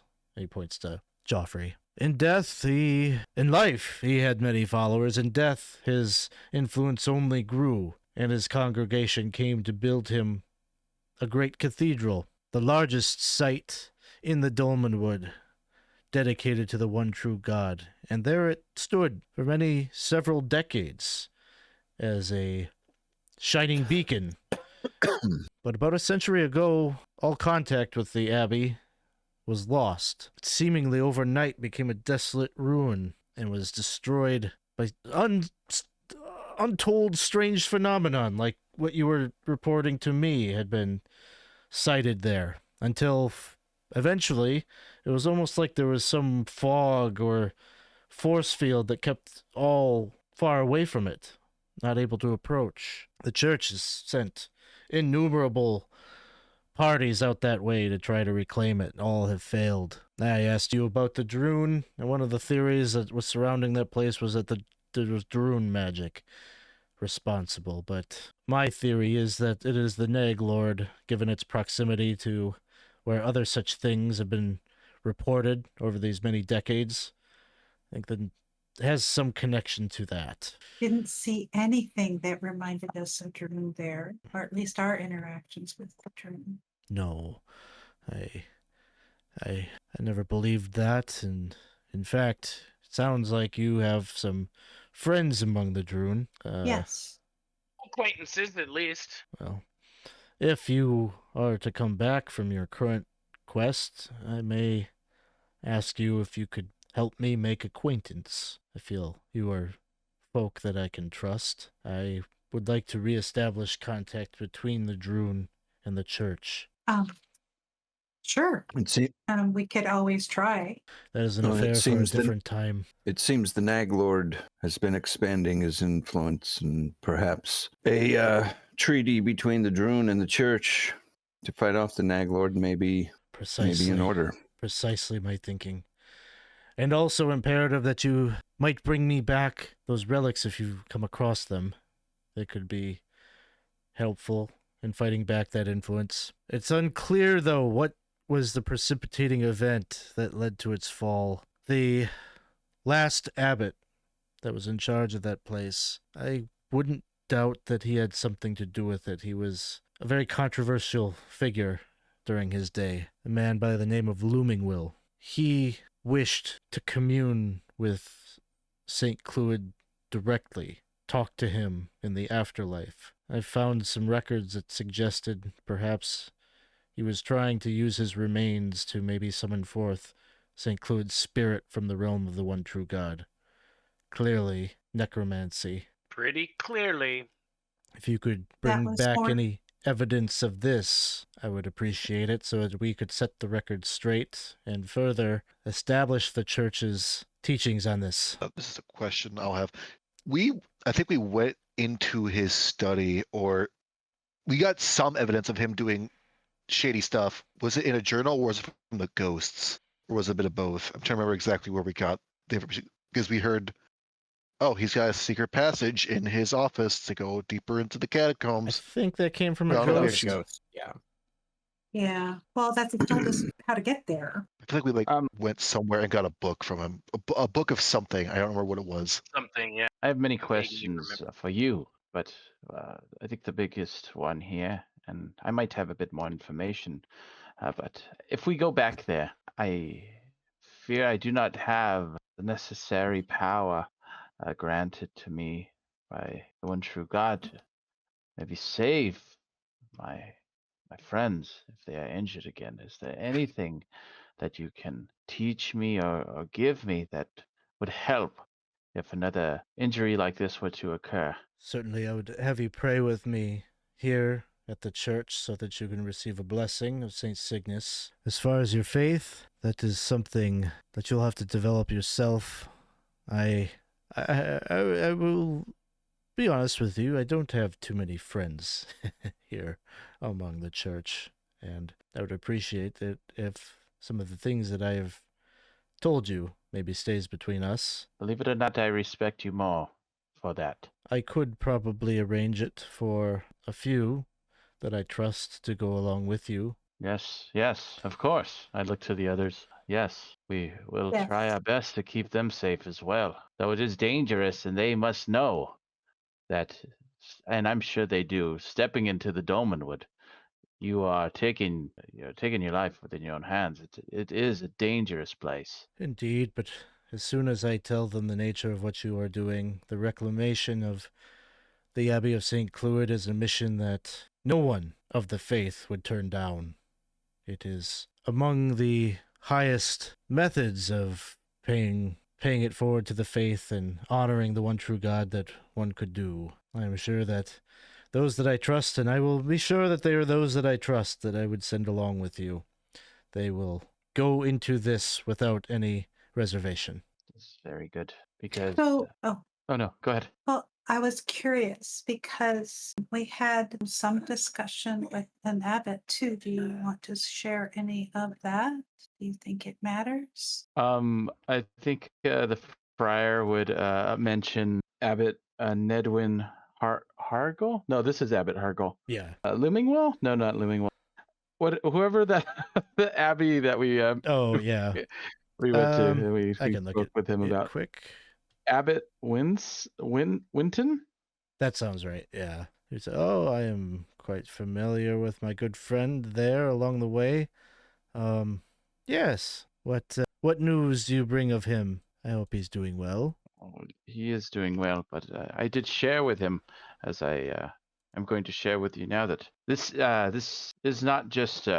Believe me, we firsthand know how important this is, and I'm sure you are asking why we would even need to go back there, though it is, for great importance to the church, and even more importantly, its people, that we gather these artifacts and such. I myself have been visited by Saint Claudius. Asks that we go and find his artifacts and spread his messages. Well, that is a fortuitous omen. Not only that you would take on this quest, but you have been contacted by Clwyd himself. It fills me with a great deal of optimism that you will be successful in reclaiming that most holy of sites. I will share this with those that I recruit to aid you. I am sure that it will bolster their resolve, and I will certainly make note of it with your name, that it might be known to history. That does not. The name is not important. It's not what I wish. It's what we do for the people that matters. Yes. I would disagree with you, Friar. Names and the stories that go with them have a great deal of power. You don't know how that may inspire one. You yourself have been inspired by saints and stories of humble folk that go out and selflessly care for the people in your charge. It may be insignificant to you, but history is important. Very well. I would just hope that you write all of our names down. Of course. And when you come back and are successful on your quest, you will tell me the mighty deeds that go along with each and every one of your names, so that it can be put into the account of what happened there. And that we could get the full picture of what happened that caused the corruption, that such a calamity might be avoided on to the future. And, should Loomingwell have been responsible for some nefariousness, that too must be documented. We must identify and put a light on corruption, whether it be the Nag Lord himself or one among our own ranks. We should not paint over these blemishes that are a part of our history, the church's history. Or even part of our day-to-day. You can see why I am not so popular among my colleagues. But that Lillibeth just smiles. She says, I totally understand why you might not be so popular amongst your friends. I would encourage you not to rush out on this errand. Take some time. You have been through, frankly, hell, based on the story that you have told me, and I'm sure there's a lot you're not telling me. You should spend some time recovering your strength and making sure that you're ready. St. Cloud, his spirit has likely been restless for a long time. I'm sure he can wait a few days, if not a few weeks. Thank you. Yes. Is there any place you would recommend to stay the night? And let me take a look. He would probably...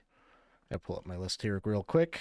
There's a few I can think of that he wouldn't recommend. I would like to know those, please. Yeah. Yeah, he'd, All of us. For future hunting for Topsy, she needs to know. yeah, he'd be like, "Oh, Yeah, the poppycock. You don't want to go there. That's Yeah. oh, yeah. That sounds like my that- kind I was of gonna say, place.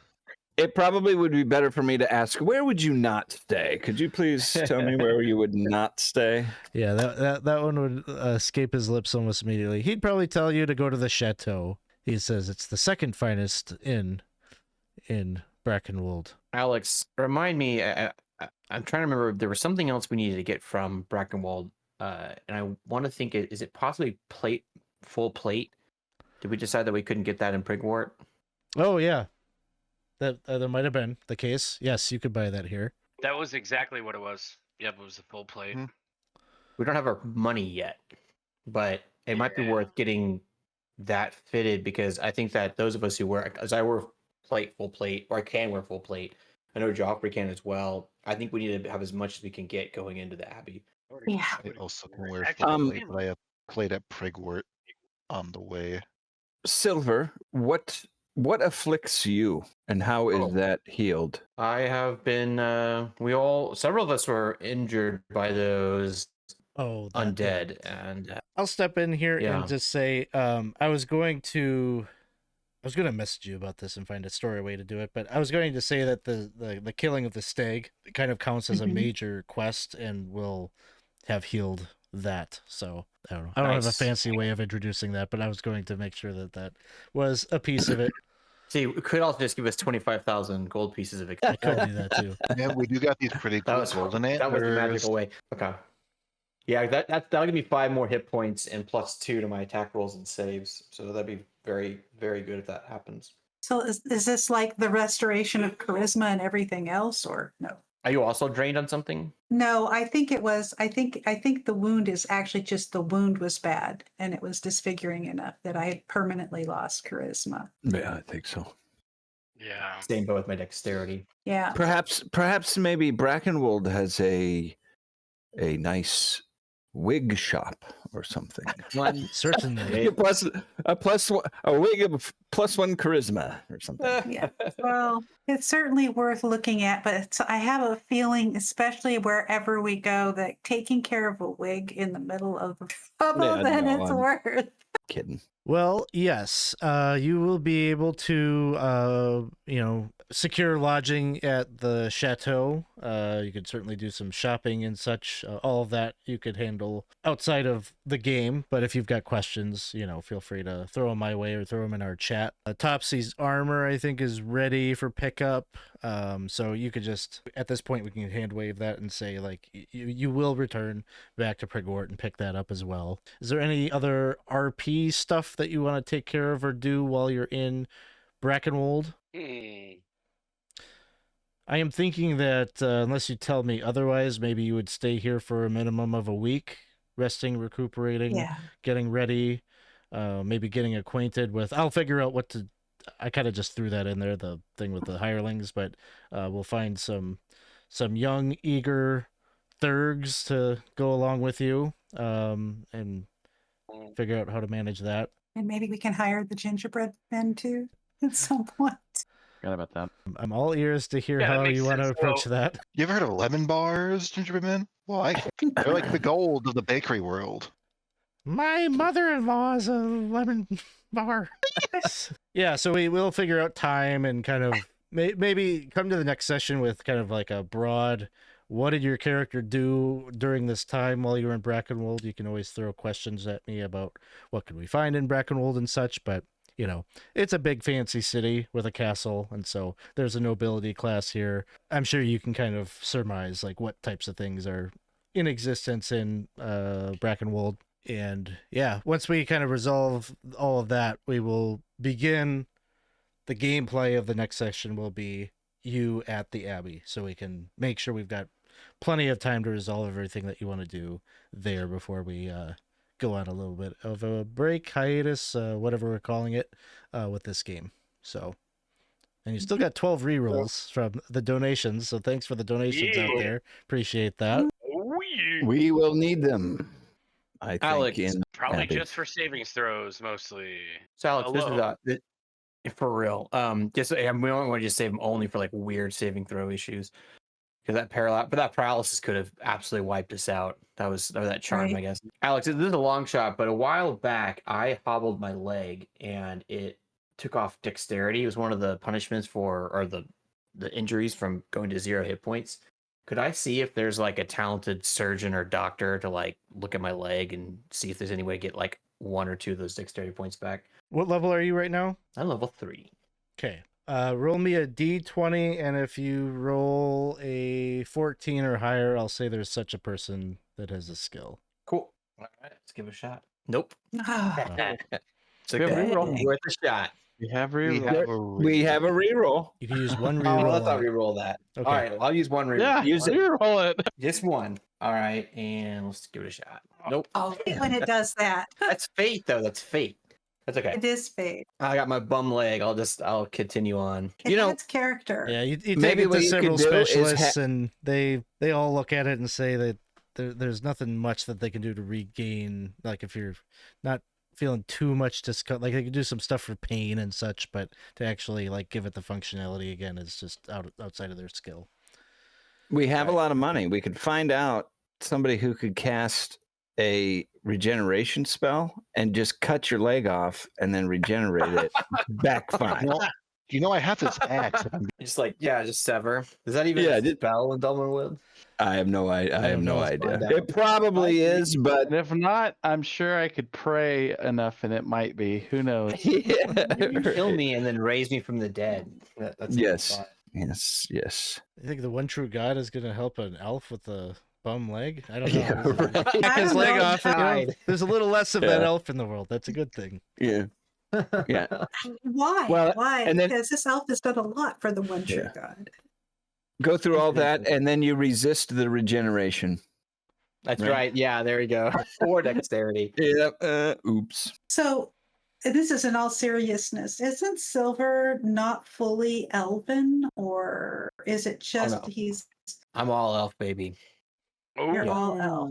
Okay. But Yeah, the just what it is horns that I have been. This is actually my first time out of fairy too. This is my first. Well, I guess that'd be second now at this point. But yeah, so I'm young for an elf, but that's it. I'm a little I thought you tall had for an elf. those horns though. Yeah, Dolmenwood elves are weird.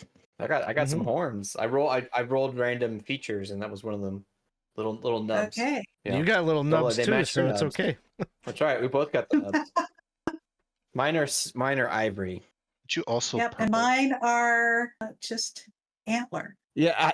Let's look at those golden antlers or whatever. Oh yeah. Yeah.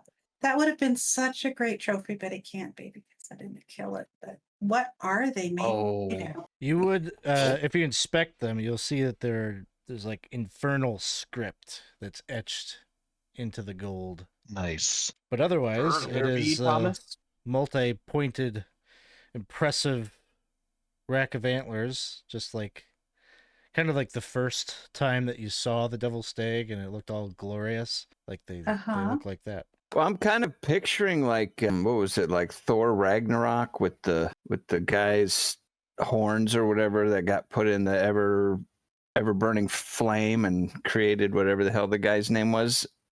Oh, Silver, you should put those horns on your horns. And see if Seems they're as- attached to your head. Yeah, it seems like that is kind of what this is, that you can summon him or something. Ooh. Let's craft into a Okay. helmet. We'll just have to be able to read And you got infernal. your spear and magic helmet. Oh, that's not the same script that's on the. Oh yeah, ask Abbott what's the deal with the iron message that's in no language known to Oh, man or beast. he would say that in truth, no one knows. People have tried and tried to uncover the script, the meaning, They've even had the Magical Institute come and cast all sorts of spells and analysis on it. No one can derive what the inscription means. Now, the local interpretation of the statue is that the phantom is a cloaked Atacorn, one of the Naglord's children, Okay. and that the angels are fighting it back, but seems highly debatable just given the age of the statue is very old. So it predates the angels or it predates the man? Naglord's only been around for 400 years, so a lot of the scholars don't believe that is an adequate explanation because they can't verify anything about the Naglord prior to 400 years. So, but local people don't know that kind of stuff. They just ascribe meaning to a thing that doesn't have a story, so it is sort of a mystery. So if we are going to talk about anything, I really am curious as to how tiny those angels are and if those little white wings, those little white feathers, whatever they were, it's light feathers. The ghost feathers that we got from the ghost birds. Yes, the ghost birds. It said Lillibeth pays attention to things like that. So she might be. So you're thinking that maybe like she thinks that the ghost birds are like holy or like related to the angels. Holy and corrupted, and we uncorrupted them somehow. We did find them in a church. If only we knew what we'd done. We killed some birds, baby. So I'll pull out the. Actually, do I have the feather? I think I gave you the feather. I gave the feather to somebody. I think I gave it to Thomas, like put it in his hat or something. Yeah. Yeah. So I guess the question is a little about do you think the feathers, like you want to see if they like compare to the angel wings and look similar? Well, I'm assuming that the statue isn't really going to be, like somebody. The angels did not pose for the statue. Yeah. But it just, just that idea of angels being involved in this at all, it just made me instantly think of that odd, brilliant feather that came from the birds after we killed them and their apparent relief at being dead. And since Lillibeth's brain can clearly complicate things beyond belief, it's going to play with death for. Anything else that anybody was thinking about or wanted to include as a part of the session before we wrap up? No, I think the main thing is just we need to, like all of us, we just need to make sure we do some bookkeeping, shopkeeping stuff and like deal with the money and the buying of the armor just so we're all ready to go next session. I have a lot of things. I definitely want to make sure we get the armor upgrades or the nice armor if we can get it. But also like probably want to pick up some more holy water. Just like there's like some kitting out that I think we want to do before we go into that abbey. But we could do all that offline. Yep. All the things that you're describing are things you can buy, so no worries. You can account for that without getting permission. So okay. Sounds good. Well, we can pretty much as the session ends, it ends with the door to the poppycock closing after Thomas goes into it. Rustling of coin and dice shaking, cards being flipped. Some feminine voices say hello and welcome to the poppycock, and big waft of smoke escapes from the door. Sounds ends good. As it began. Yeah, correct. Well, awesome. Thanks, everybody. I think we'll move right into our round of gratitude before we close it out. So we'll share with one another the things that made this a memorable session for each other. I'll start. I'm gonna throw mine out to Dawson. Love the way he played Topsy, like going in there and trying his best. I think it was amazing. I was like laughing when the Death Stag or that evil stag was saying like, oh, your friend is in dire trouble, and meanwhile he's like just put in the water. It was great. It was hilarious. Yeah. Great. So yeah, I had a great time. It's always fun playing with you, Dawson, and that's what I appreciate about this one. Yeah, I'll jump on that, and I'll throw it to to Chris and Pruno for the Topsy interaction when they were struggling in the tree and like turn into a cat. I can't. They're looking at me. Like that was good. I thought that was a lot of fun. That was good role playing, but it, also like both of you taking a huge risk by going over there and dealing with all that. So it was cool. Yeah, I put mine. Oh, sorry. Go ahead. Oh, don't worry. I was also going to double up with Winston, so you can say your thing. I can say my thing. Okay. Yeah, I was just gonna say, man, you kept the focus on that stag, dude. When I think it was a little bit like oh, is hitting the tree gonna kill it? Is blah blah blah, and you just like kept it like you were like, man, I'm so almost dead, but I'm just gonna wail on this brother, and you succeeded. And I honestly, when it happened, I was like, holy crap, it's over. That's amazing. I can't even believe. So that was all you, dude, and that was awesome. Got that big sword. You know how to use it. Yeah. Got a lucky roll. I've missed with that thing so many times. It felt good getting a good one hit off. I thought for sure I was gonna die. Like I thought, like this is it. I was already rolling up a Bregel character in the background. I really thought I thought with half of us out of the fight, I really thought with you going right after the stag you were gonna be dead, and yeah, you fucking pulled it out. That was awesome. It was really cool. Yeah, I'd throw it out to Dawson. I had jotted him down. I mean, everybody kind of had their moments or whatever, but I enjoyed Dawson acting like Topsy with the water and everything else. Mhm. I was getting a kick out of that. So Oh yeah. Yeah, I'd have to say the whole role play around what are we going to do? What are we going to do? What are we going to do? And it all came down to the cat decided we're going to do. It was perfect. I loved it. So thank you. Thank you so much, Dawson, for that. And also the as everybody else has already said, so your extreme focus was on making sure that Winston, that I said Wilson, sorry.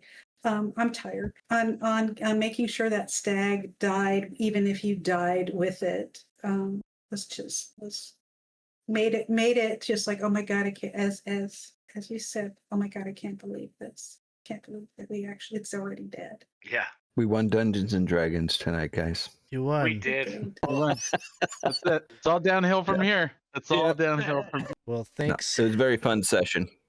Yeah, it was. It Yes, was. thank you all for making it so. And yeah, thanks everyone for the donations here tonight to the Center for Suicide Awareness. That was awesome. And we will be back in 2 weeks. And we'll be returning to the Abbey of St. Cloud. If you haven't done so, please join our Discord server. We've got a couple of games that you could get involved in if you're looking for people to play games with, and we don't seem too bad. You can come and play with us. Otherwise, yeah, we will see you back here in 2 weeks. We'll throw a raid out to the lollygaggers, see what they're up to. Hey, lollygaggers. All right, thanks everyone. Have a good night. We'll Thank see you next you. time. Thanks, everyone. Good night. Good night.